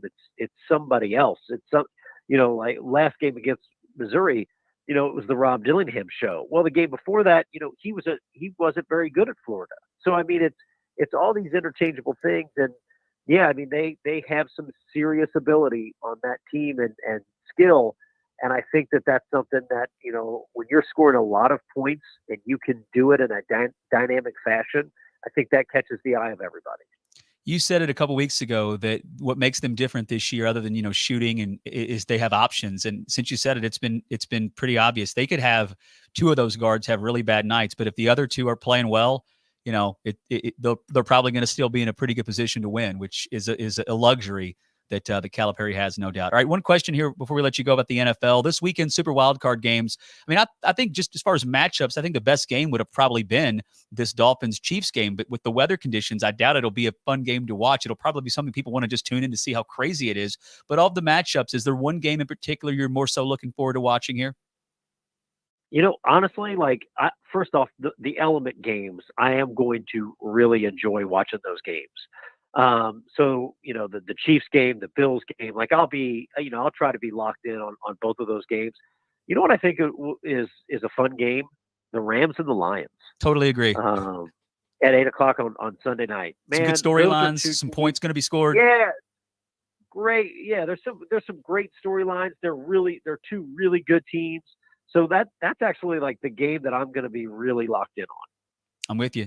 Kent, appreciate the time as always. Have a great weekend. Stay safe with this weather that's on the way, and we'll talk to you soon, buddy.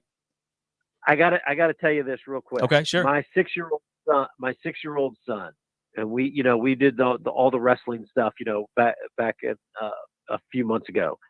Well, he is completely locked in because my wife went and got Peacock, that network. Oh, for, man. I guess some murder shows and stuff like that. So he's discovered the WWE network. The entire catalog's there. Not only that, he watches the WrestleMania 2 Battle Royal over and over, or the 1989 and 1990 Royal Rumble. You've got to be such a proud dad. I mean, he looks at me and was like, "Daddy, who do you like better, Jake the Snake, Big John Studd, or Macho Man?" I love it. Good stuff. I'm wearing an Al Snow t-shirt as we speak, man. So yeah, wrestling is fun, but also, man, that era, and you can go back as far as, as you mentioned, late 80s, early 90s, man, that was when I was into it too, man. Good stuff. But yeah, enjoy. I mean, you all could, if you get snowed in or something with this weather or whatever happens, you can just fire up Peacock and there's a ton of wrestling stuff to watch. So hell, I may do that if that ends up happening. See you, Kent. Hey, buddy. Take care, brother. That's Kent Spencer from WHAS 11. Good stuff. Yeah. I got Peacock at one point for, I don't know what it was. I got all the streaming services. If there's one show, and I'm into it, I'll buy the subscription thinking hey, I'll cancel it in a month and then I never do. But I think after I'd already had Peacock, that is when Peacock acquired the WWE catalog, everything that's ever been on the WWE, WWF before, you can go watch it. And sometimes I'll just be like, hey, let's fire up a Monday Night Raw from 1998. Let's, Raw is War, if you remember. People, if you know, it was a hell of an era. All right. Big thanks to Kent Spencer for joining us. Good stuff there. We'll come back on the other side, wrap up the 4 o'clock hour, and keep this thing rolling along. Again, Coffey and Company, fueled by Thornton's, right here on Sports Talk 790.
knows the players and coaches, the strategies and game plans, and stadium restrooms with the shortest lines. Kentucky Sports Radio with Matt Jones. Monday morning at 10 on Sports Talk 790.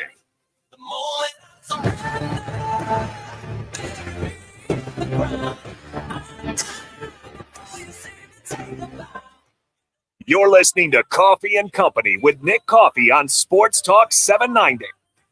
That's right. We are wrapping up the 4 o'clock hour here on a Friday afternoon. And if you follow me on social media, thank you. I don't know what you get out of it, but if you follow me, I appreciate it. Whether it be any of the platforms. But, John, I know you saw the video that I posted earlier today. The Bullitt County video? Yeah, so it is – somebody had just messaged me on Facebook telling me they think that they know who, like they think they know who that is, and they're so embarrassed. But yes, there was somebody. This was, I think, late last week, and I don't know how I videoed it because it was something to see. There was somebody driving in a Ford Fusion in my homeland of Bullitt County, and they had 5 standard push lawnmowers in the trunk, and you can't obviously close the hood, and they're barely in there, and he's got like those bungee cords holding it in. He's got his emergency flashers on going maybe 20 miles an hour and a 50. And it was, was that not the most Bullitt County thing you've ever seen? Absolutely. And I would love to know what he's doing. Maybe he's somebody who repairs lawnmowers or he's selling them, but like that's very wild. I've got a guess as to what he was doing, but I'm not going to go there. But we are we've officially hit the level of weather that nobody's going to be cutting grass anytime soon, right? Oh, no. Yeah. Not until March at the earliest. He could be somebody that these people exist, and, I'm not criticizing them. I just can't relate. But there are people who will have no need for something, but if they see that it's on Facebook Marketplace for free, they're going to go get it. And it's like a hobby passion. They're pack rats. They keep stuff. And look, maybe they can do some things to it and then sell it themselves and make some money. Maybe that's how they make a living. I don't know. Maybe they make a good living doing it, but it was something to see. And I feel like in a lot of, I wouldn't have been shocked that if a cop was nearby, they would have pulled him over and been like, look, dude, like you can't do this.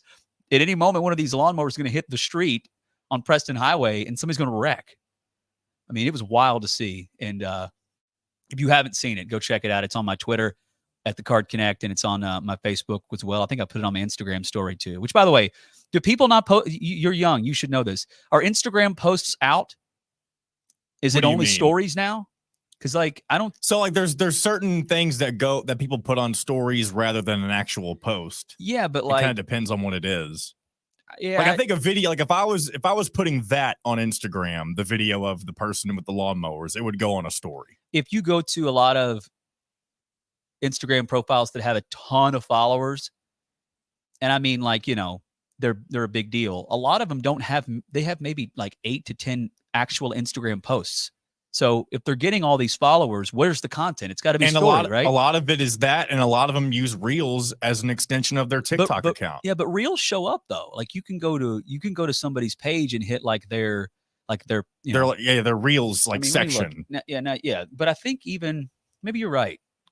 I used to feel like I was pretty savvy with the social media stuff, and I feel Instagram is weird because they're trying to be everything. Obviously, they tried out Threads to try to be like a Twitter clone, in a sense, whenever they were going through the whole Elon Musk situation, and that didn't really pan out to be anything. They're obviously partnered with Facebook. Yeah, a lot of times you can double post your stuff from Instagram also to Facebook. So they're kind of, and again, like I said, they have Reels, which is like TikTok. So they're kind of trying to be everything. You're right. There's the Reels section here, but if you go to the tab that has the grid that shows everything, it'll show both. You'll see the thumbnails, and it's some of them are posts and some of them are Reels. So anyways, that's the one platform that I don't feel like I do a good job at, and that's Instagram. But it's okay because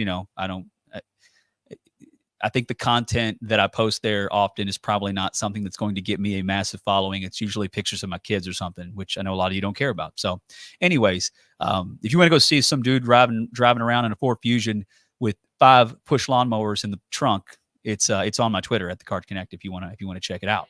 All right, we got one more hour to go. We're going to finish strong here as we get out of here for the weekend.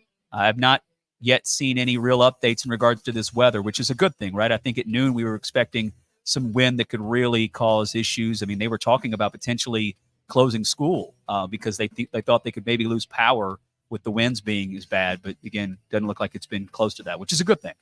All right, one more hour left. It's Coffee and Company. We are Fueled by Thornton's right here on Sports Talk 790.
Or.com studios. This is Sports Talk 790.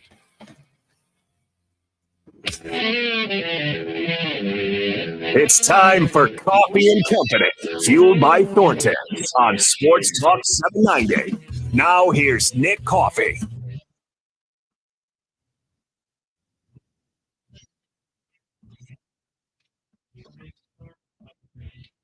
All right, our third and final hour, not only of today, but of the week. It is the 5 o'clock on a Friday, which I'm feeling good. Hopefully you guys are as well. If the weather has impacted your vibes, I can understand because, it's raining, it's getting colder, it's windy. I think so far it's not been as bad as maybe some people expected, which I'd say is good. But the Arctic, they're calling it the Arctic something. Blast. Yeah, they give different names for it all the time. Yeah, the I feel Arctic like polar blast. vortex is one people like to use a lot too. I thought that was a gum. It sounds like it Isn't would be there a a gum called polar vortex? I don't know. Might be. Maybe I made that up. But anyways, we can get some really cold temperatures this week and some rain. But it sounds like if you're worried about snow, we may not have to worry about that at all. If we do, it won't be until I guess maybe towards the beginning of the week. So, I like snow, but I know a lot of people don't, and it impacts things. If we don't get snow, I'll live. But yeah, we're giving you stuff for the weekend here. Another hour to go. A lot to react to throughout the first couple of hours. We'll kind of reset some things and try to finish strong as we always do. My weekend hasn't, I guess, technically started until the show ends, but I feel like my weekend's pretty off to a good start because I found something that I have not been able to find before. That's Busch Light bottles. So for those who don't know, I'm a Busch Light guy, and I get it at restaurants if they have it. A lot of places don't have it, but I will say there's buzz, there's momentum for Busch Light out there to where it's available more often than it used to be. Right? It's growing. There's popularity. People, these bars and restaurants, they know that the Busch Light's in demand. In fact, I went to Hoops last night, Jenny, and they had it, and I enjoyed a couple of them. So anytime I go to a store, like a gas station or a convenience store, they have Busch Light for the most part, but it's always been just the 12-pack or the 18-pack of the cans. It's fine. I enjoy those too. But today, I went to the grocery store. I saw all kinds of options. The aluminum bottle Busch Lights, the cans that have been around forever that I usually get, and they had an 18-pack of bottles, which made me very happy. So I feel like I've already got a win as the weekend is getting started. So for those of you that are curious, apparently Busch Light is more available than it used to be, and they have other options than just your standard cans. All right. The big news of the day is that Alabama has found their next head coach. They are going to replace Nick Saban with Kalen DeBoer, a Washington. He's not been there that long, but he's been successful. And he's a guy that I got to be honest with you, because of how he climbed the ladder in college football. I mean, I knew of him, but I didn't know a whole lot about him. Wow, this guy's been a pretty good hire.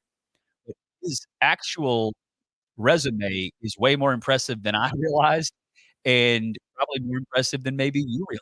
He's 49 years old. He is 104-12 overall as the head coach. Now, again, the majority of those wins came when he was in Sioux Falls and Indiana High School. He was dominant there in a way that you don't often see.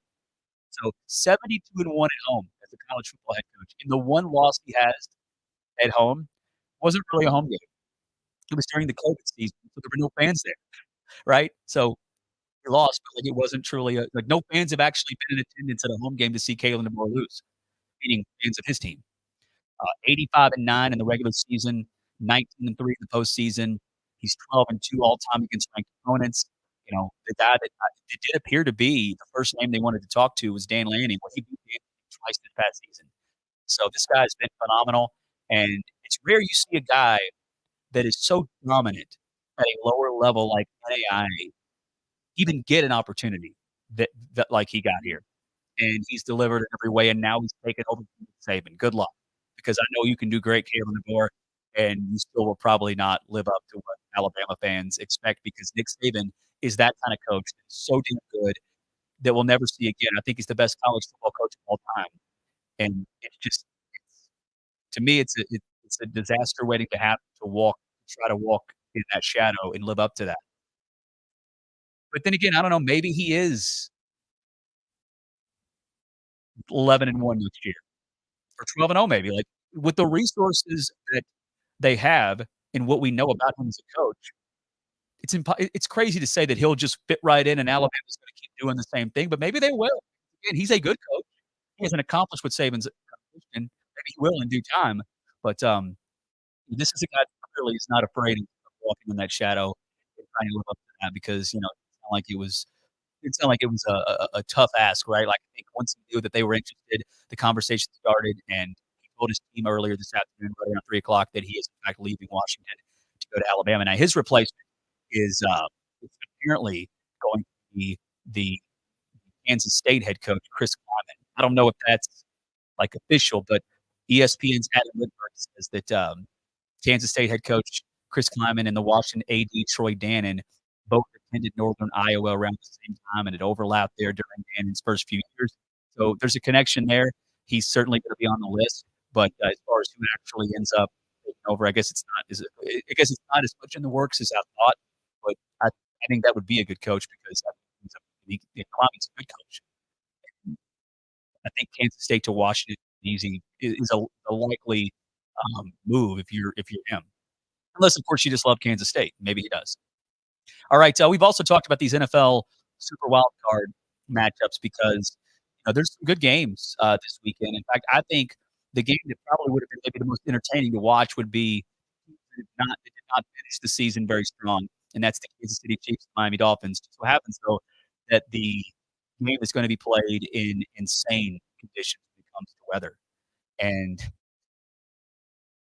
the thought of going to this game and sitting in this, I mean, unbelievable that the NFL is still doing this. I mean, I don't want to sound dramatic, so I'm going to make sure I reference, the exact report here. Yeah, so Russ Adams, a meteorologist on Twitter, and I say that because he does actually work for, that's his job. He is a meteorologist, not just a dude on Twitter who claims to be the Twitter weather guy. But he says it will be life-threatening cold weather for the Chiefs and the Dolphins, a real threat of frostbite. The NFL has said there are no plans to change the game.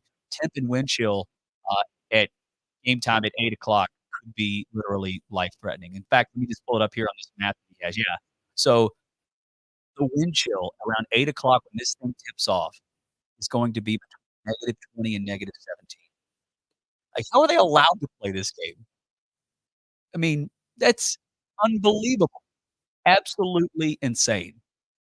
And I'm gonna be tuning in to watch it as soon as it starts because I just wanna see what the conditions look like, and I wanna see just how crazy this game is. It may be one that is not, not high scoring by any means. In fact, I think it'll be pretty low scoring because with the wind and the temperature, I mean, I don't know how much snow they're gonna get. Either way, you you're probably gonna see things that happen in a football game that you don't often see unless, of course, the weather conditions or something like this. So, I feel for the players. They make a lot of money and, it's their job, but that's insane, the amount of, I mean, I'm just trying to envision what it would be like being in the stands at that game. Now, the Browns and the Texans get started tomorrow at 4:30, and again, the Dolphins Chiefs at 8:10, and then on Sunday, that's where I had my schedule mixed up earlier when we were talking the NFL Super Wild Card Weekend. On Sunday, it starts with the Steelers and Bills. That's also a game that is expected to have some crazy weather just because of the amount of snow that they're going to get. And then the Packers at the Cowboys 4:30, and then the nightcap will be at 8:15 on Sunday. The Rams and the Lions, which I think will be a good game. We talked about that earlier with Chris Spencer of WHS 11. I think the storyline there, Jared Goff and Matthew Stafford, of course, were traded for each other, and Stafford's gone on to have some success. They won a Super Bowl. Clearly, not as good now as they were a few years ago. But the Lions, man, they've been one of the. I mean, I think they've been the breakthrough team in the NFL this year. Should have beat the Cowboys. They did beat the Cowboys, but it got taken away from them. They've kind of been the darling this year because it's not normal that the Lions are good, and this year they are. And Jared Goff was a guy that just seemed like he was a dead man walking. Any day we'll get rid of him because he's not a franchise quarterback. At least they thought at the time. He's really gotten comfortable and finished last year really strong. Statistically, I think a lot of people thought it was a fluke. He's delivered this year, so that'll be a great game. And I'm looking forward to NFL playoffs getting started this weekend. The NFL playoffs deliver in a major way, and I can't wait. Cannot wait. Real quick on this Steelers-Bills game, says that this is from OddsChart, that they're seeing unprecedented line movement. This opened at 43 which I guess was the total. So over under 43, and it's currently at 34.5. And they claim that this is odd shark, by the way. They have not seen a total move this drastic in over 20 years and 244 NFL playoff games. So again, I would assume, this kind of movement is typically due to the weather conditions. All right, some quick updates for you guys who are just now joining us. Maybe you've not been keeping up with the good news, because it is good news. Louisville football is getting back Quincy Riley, which is a big deal. Louisville now will bring back their two best defensive players in the past years, Ashton Gelati and Quincy Riley. This Louisville defense, if they didn't have the struggles they had towards the end of the year, really it was the Florida. I mean, I guess honestly, they gave up some big plays here and there, but their defense against USC really, really was. I mean, you all know what USC did to the defense, and it was good to see, but it also really changed their numbers. How bad it was. So either way, this was a defense that finished 21st total defense, and you got your two best players back in that group, and Ashton Gelati and Quincy Riley. I know that the portal is great, and Louisville's done a great job in it. I love some of the additions that they've made. I don't think we really know how any of it's going to work out, but there's a lot to like. The guys coming in via the portal. That's why Louisville's viewed as one of the best in the country right now when it comes to their portal class. But I still believe that the biggest piece of news so far for Louisville this offseason is getting back Ashton and Quincy. I think that's huge, because those guys easily could have gone to the NFL and probably been drafted in the top 4 rounds. And they decided to come back, and that's great for Louisville. And again, I don't think that happens without NIL. Another example where NIL is keeping guys around longer than they typically would. And that's not to say that it's the only reason, but I think Ashton and Quincy Riley's been banged up. I think getting healthy and having, hopefully having a fully healthy year next year will open some of their eyes. I mean, he was great this year, but I feel like him being snubbed and only being an honorable mention for the all ACC teams this year, I mean, insanity. And I'm not saying he's the best in the country at what he does, but like that people weren't paying attention to that guy because he was phenomenal all year. So yeah, those two guys coming back is big news, no doubt.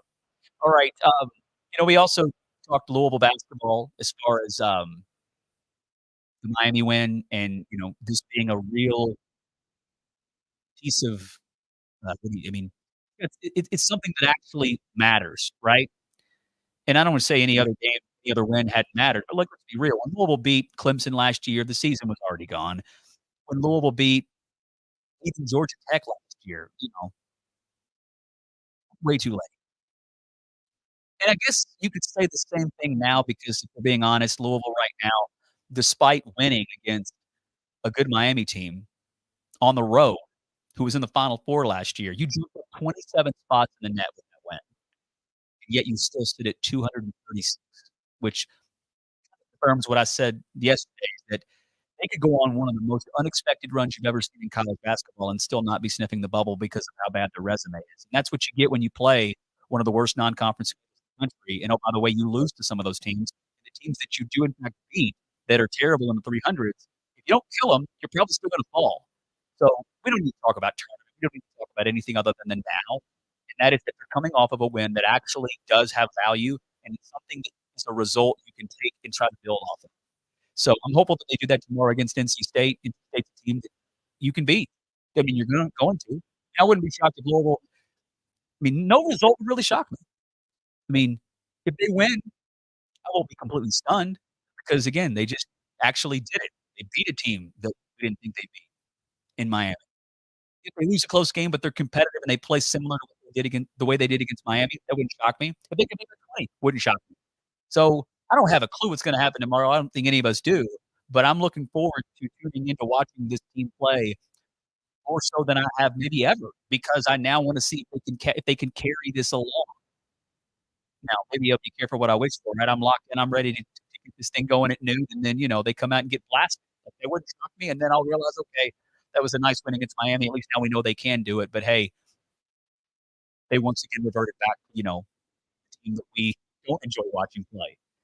So, I think there's two conversations to have, right? It's in the now and just trying to ride this as a fan base, and even the program. Like, these guys shouldn't be thinking about anything other than NC State. They should just try to take it one game at a time. And that's such a cliche. You hear that all the time, and it's just words, right? It's just what's in the back pocket for coaches and players to say when they're talking about the upcoming game. But, like, this time, Louisville really should only think about that, because I think you would honestly find yourself potentially feeling overwhelmed and defeated if you realize that even if you do win tomorrow and win big, and you win next week and the week after that, like at the end of the day, it would be progress, no doubt, and that has some value. But as far as like salvaging the season and like making the tournament, I think there's no scenario you make the tournament unless you're in the ACC tournament, and that's very unlikely. So, but hey, in the now, I'm excited to see what happens tomorrow, and that's the feeling I haven't had as a fan in a while. And we'll have the postgame show as soon as it ends right here on Sports Talk 790. So make sure you tune in and join us. All right, let's talk about Mick Cronin really quickly here. So Mick Cronin has been talked about more this week maybe than ever, and when he was being talked about for 2-3 weeks, about 3 weeks ago, right? I guess from like really a good chunk of December, Mick Cronin was talked about because I remember the DePaul loss post-game show. I got text messages from some folks about college basketball that would know.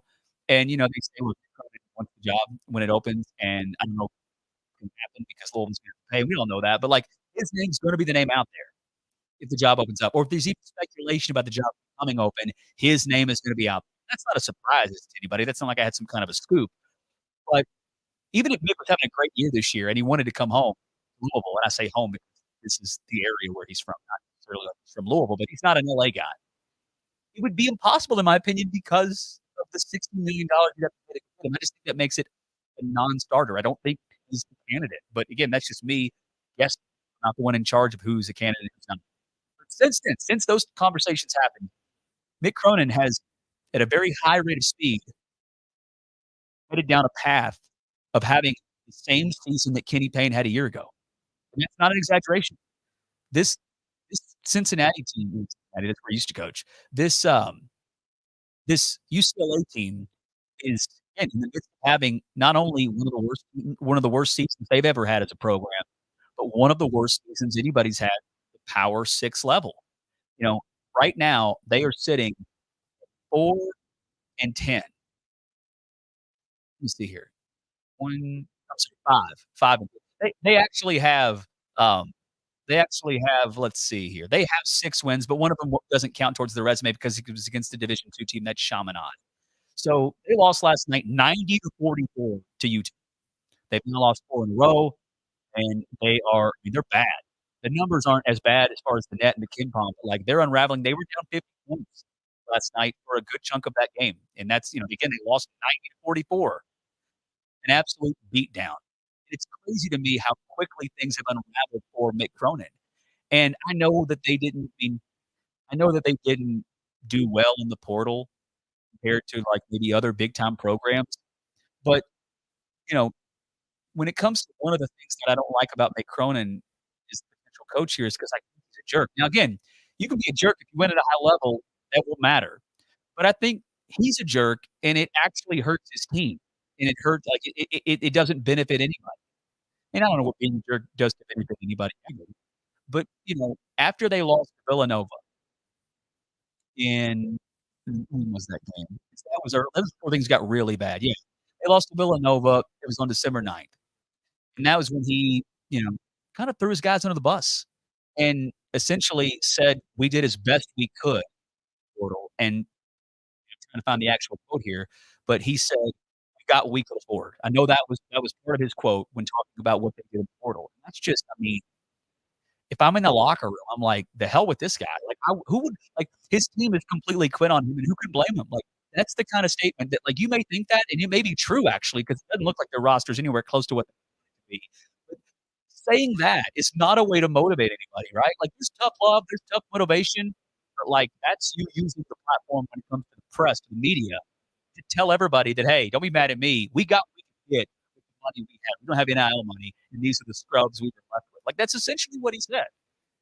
And they completely quit on him. And last night, he was Mick Cronin when it comes to, being a whiny, angry little man. John, let's play those clips that I sent you. You can say, like, look, they blew us out. We got our ass kicked. They made every shot. They got, well, we could, they're just letting us shoot for them. They're just giving us target practice. So sometimes mean, I'm gonna meet with my AD and my president, and I'm gonna decide who's on the team going forward. so I mean, he was angry, and any coach would be, but his his angry stuff actually does at times entertain me because, he's he's clever at times. And I mean, that was insulting your team, but it's the first group we played there. I mean, he's essentially saying, and correct me if I'm wrong, John, maybe I'm totally, not hearing it the way others are. That was a calculated way to say, they killed us, they made a lot of shots, and they dared us to shoot like target practice that, we suck essentially. Like he's basically once again saying, look, we are so like my players are so bad we can't make any shots. So, it's not complicated. They're better. We suck. Like, what are you gonna do? Like, Yeah, he didn't throw any specific players under the bus in that one. Yeah, that was a very PC way of going around that. and there are I can never tell on the internet because it's the internet if people are genuinely of the belief of things they say they are, or are they just trying to, be smart enough. I do that. Like I do that a lot. I'm sarcastic, right? But nobody thinks he's trying to lose to come to Louisville, right? Like when people say that, they're not serious, right? Like there's no way that would happen. If that were the case, you're doing a pretty good job at looking exactly like the person who's currently head coach, which is not who you want, obviously. Well, not only that, I mean, and you're right, but like that should automatic like if he told Louisville, hey, don't worry about this year in my record, it's all part of the plan. I'm gonna be really bad. They're gonna fire my ass, and then I'll be available. I'll come work for you. Like if that's and again, this I feel like a dumbass even talking about it, but I think there are people that believe he's doing that because of how bad things have gotten. But if that was part of his plan and he shared that with Louisville, whoever's in charge of hiring the next head coach, Josh Hurd, administration, whoever, that should automatically remove him from consideration, right? Oh, absolutely, because it's so weird. He may do it like if he's unsuccessful at Louisville, where he could take a job like that, he could do the exact same thing if he wanted a different job. Yeah, and here's the thing about Mick Cronin. Good coach. He would have success, I think, but he's not done enough to where you would just bypass this kind of a season and just ignore it. And he's certainly not good enough. Even if he's having a good year this year, he's not good enough for you to pay $16 million just to make him available. And I think that's I say that in a way to where I'm like, what are we talking about? Why are people even mentioning this guy's name? Because once the specifics of his contract, like it would just make, okay, I wouldn't be against him being somebody they pursue and talk to and figure out if it works, but just to know that it's $16 million to get him away. Have a nice life, Mick. Timing wasn't on our side to even have a conversation. All right, quick break. We'll come back on the other side, talk some more college basketball. So we got some big games coming up this weekend.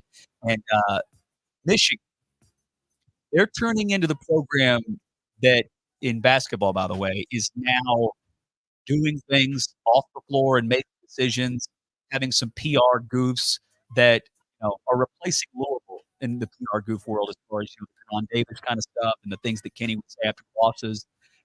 I thank them for that because they're taking the attention away from Louisville. All right, again, don't go anywhere. We'll finish strong here. It is a Friday afternoon, Coffee and Company. Fueled by Thornton's on Sports Talk 790.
you want.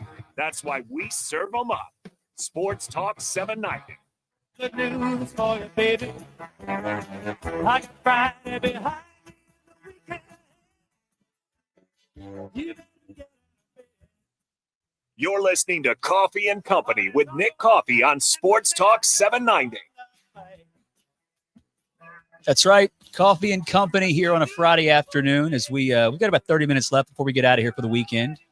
And I'm going to make the most of this time we have left because it's not a lot. And I want to talk about – actually, let's talk Michigan really quickly here. Not the Michigan team that just won the national championship on Monday, but Michigan basketball. I mean, would anybody be shocked, like, if at the end of the year, Juwan Howard gets let go or walks away because he realizes, like, it isn't working? Like, wouldn't you say that's probably fair, John? I mean, oh, yeah. I'm honestly kind of surprised that he's the head coach right now, and, just after everything that's gone down. Well, not only that, but they know that if they go to the interim, it would be Phil Martelli, and he hadn't been great when he's filled in, but he's capable. Like, you have an interim that's there that you know is a good coach, yes, at least good enough. Now, he probably isn't your long-term guy because he's old and he's probably not who you want long-term, but like Juwan Howard has been, it's been a roller coaster because in his first year, they got off to, I think it was, they got off to a great start. That in his first year, that was the team that came to the Yum Center when Louisville was number 1 in the country, and Louisville beat them. They came off they won the battle for Atlantis and beat like 3 top 15 teams and came in, and Louisville, they were on fire, unbeaten. Louisville knocked them off, and it was a big win for Louisville. And then, of course, Michigan went on that year to be average. They were 19-12, 10-10. They are probably a team that would have been right there on the bubble to get in the tournament that was canceled. And then after that, the next year, he was great. 23-5. They won the Big Ten, and they made the Elite Eight. The next year, they were not as good. Tied for 7th in the Big Ten, 19-15 overall, but they got in the tournament, and I'm pretty sure that was the year. Were they in the play-in, maybe? I think they were a play-in team that year, yes. Did they go on a run as well? Yeah, they made the Sweet 16. Okay, yes. So, in the 2 tournaments he could play in, he got you to the second weekend. Well, last year, one of the most underwhelming teams in the country. He had 2 first-round draft picks on that team, and who's not one of those? Hunter Dickinson. Yeah, who's one of the best players in the country. So, and he was last year too. So them being bad last year it was a bad look on him. And now this year they suck. They're 6-10, 1-4 in conference play, and some of that. I mean, he hasn't coached some of those games, but either way, like, they shouldn't be this bad. And they have, there was the whole incident where the strength and conditioning coach and Juwan Howard apparently got into a fight. The school had to investigate. They ended up determining that no rules were broken and everything was fine. But it's just been a mess. So last week when on Sunday they played Penn State, a bad Penn State team, and because the game was in Philadelphia, it was in honor of Martelli, who had a great run at St. Joe's. And I'm a big Phil Martelli fan. In fact, his son, who's now the head coach, I think, at Bryant, I believe he's at Bryant now. He was a college player at the time, a walk-on for his dad at St. Joe's, and he was at Denny Crum, Scotty Davenport's camp when I was a kid. He came to work it as a coach and a counselor or whatever, as a college player. And he was a coach I always remember because he was great. He was fun. I mean, he was just really impressive. And to see him actually as a head coach now is not a surprise to me. But anyways, they played it in Philly to honor Martelli. And before the game, Howard said that Martelli was going to be the head coach for this game. And I'm thinking, okay, Juwan Howard must be having health issues again. No, he just decided, I'm going to be the assistant. You're going to be the head coach. Like, that's not normal. A nice gesture, but probably not a good time to do it whenever your season's kind of already in shambles. That's just unusual. It's not like it's controversial. It's just weird and unnecessary. And they got up to a good start and then ended up losing. They collapsed and lost to a bad Penn State team. Well, now this is hilarious, to be honest with you. They have a suspension that they have put in place for Doug McDaniel. Is it Doug or Doug? It's Doug. Okay. He spells it D-U-G, which is why I asked. like Dig Doug. But he's been suspended for 6 games. And they're only road games. He can play home games. He cannot play road games. What? Is there is he in trouble for doing something when they go on the road, so yet they're going to let him play at home, but he can't travel? This is weird. There's got to be something that would explain why they've decided to only suspend him for road games. And we may never know, or maybe it's out there and I don't know. But doesn't that scream that he's not allowed to travel with the team for something? That's what that means. right? Oh, absolutely. And I don't know what it would be for. It could be a number of things, but there has to be some road game issues. He broke a rule on the road Yes. when they traveled or something that will keep him from being able. Now, here's what's crazy.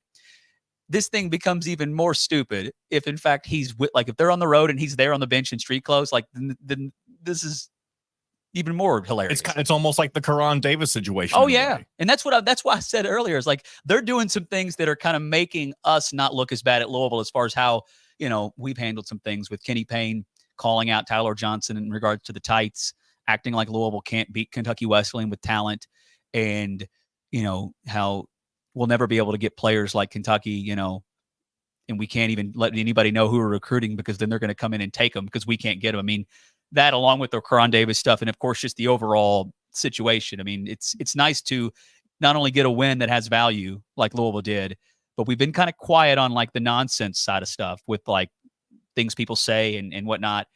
And now it's all eyes on Michigan. And no doubt, like I find it highly unlikely that he was back next year. And it might be because he walks away, right? He's one of those guys that doesn't need this job.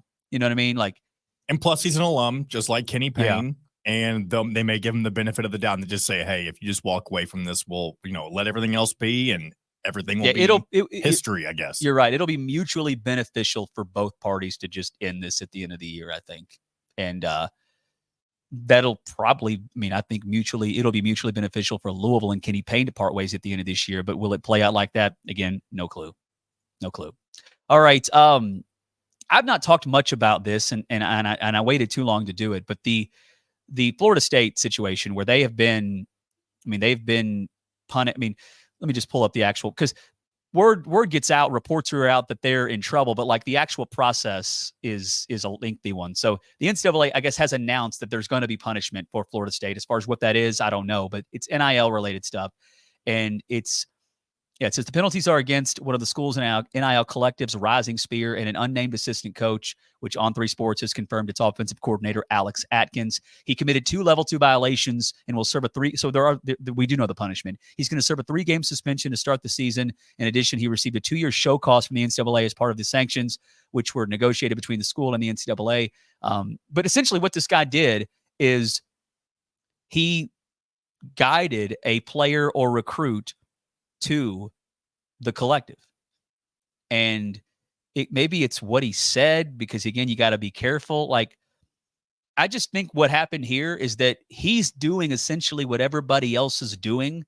And maybe they just were not careful enough about what it is you can and cannot do. It's so silly as far as like, you can actually, talk about the collective, I think, to your player, but you can't talk money. And I could be wrong on that, but it seems like a little minor slip up to where there's no competitive advantage in this, right? None at all. Like, nobody cheated. It's so stupid. It reminds me, honestly, of the Kelvin Sampson situation with the whole like cell phone thing. And I could be wrong. And John, I know you were way too young. I don't remember if Kelvin Sampson ended up getting in trouble the way he did because of just, Indiana has a high standard and Indiana, knew he got him in trouble with the NCAA. But is he one of the coaches that lied to the NCAA? See, so Bruce Pearl was out at Tennessee because he lied. It wasn't because he did anything crazy. He would have been punished, but he lied to the NCAA, you're screwed. And I don't remember if that's what Kelvin Sampson did. And I don't fully remember either. That was at the very beginning of me being, I guess, a true Indiana sports fan. So I got to see the downfall in, the beginning of Cream. God, yeah, and you started off in a rough spot, man. Yeah. And then football was the same way. They were, I think Terry Hepner just passed away. Still the same way. But they've had moments. I'm sorry, since that was an unnecessary jab. It's fair, because obviously Indiana football's never. Yeah. I guess you can say they kind of flirted with the playoff in 2020, but that season was kind of weird in general. But I do understand what you're saying. It says here that on February 22nd, 2008, Sampson was forced to resign due to allegations of serious NCAA violations, which included sending text messages to recruits, something that was against the NCAA rules between 2007 and 2013. As of these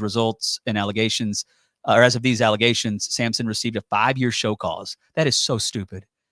Sending text messages to recruits, which shouldn't have been against the rules then, and it's certainly not against the rules now. Like, that is insanity. And man, could you imagine if Indiana basketball is in a completely different place if that's not a thing? I think Indiana is a premier program if he never gets fired. That's wild to think about. sad to think about if you're Indiana. I mean, again, yeah. they've had some good times here and there along the way, but I believe, and we've had people on the stream that keep bringing up Kelvin Sampson. I think he is a great coach. Like, I don't know why I'm not programmed to, keep him in mind but maybe it's just because his age, maybe because he's just content. Like, I don't know enough about him as far as his demeanor, his drive. Like, is he trying to get out of Houston and go somewhere else? No, I don't know. Maybe others know that. But like, if Kelvin Sampson somehow emerged as a candidate, if and when this job opens up, I would be happy. I think he's a really, really, really good coach. And I know he's older, but that doesn't.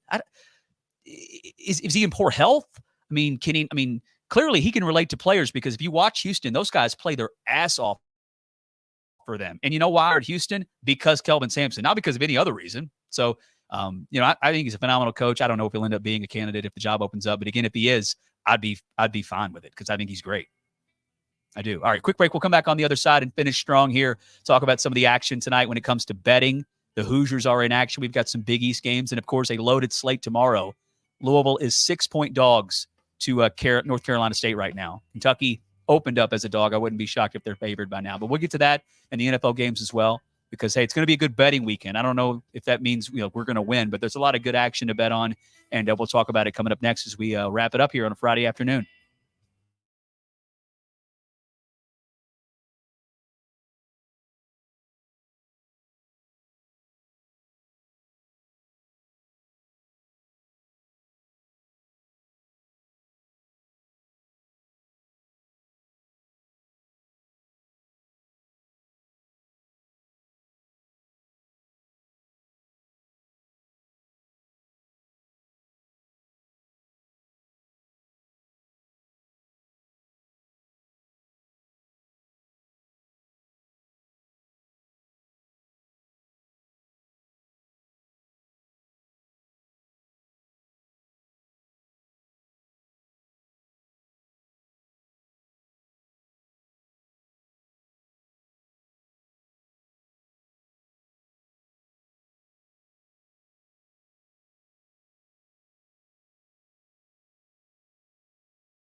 greatest sports talk hosts in America. That's right. And if you don't believe me, you can ask him yourself. Kentucky Sports Radio with Matt Jones, Monday morning at 10 on Sports Talk 790. Finally, Friday, free again. I got my motor running for a wild weekend. It's finally Friday.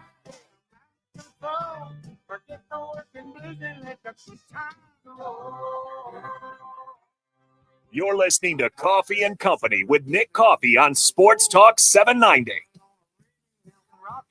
I may have gotten a little bit of a dose of karma here because I've been talking about, hey, the wind's not so bad. It's not been that bad yet. And my wife has just informed me that the trampoline that we have outside with our kids has blown over. Now, it hasn't hit anything, but like we gotta figure something out.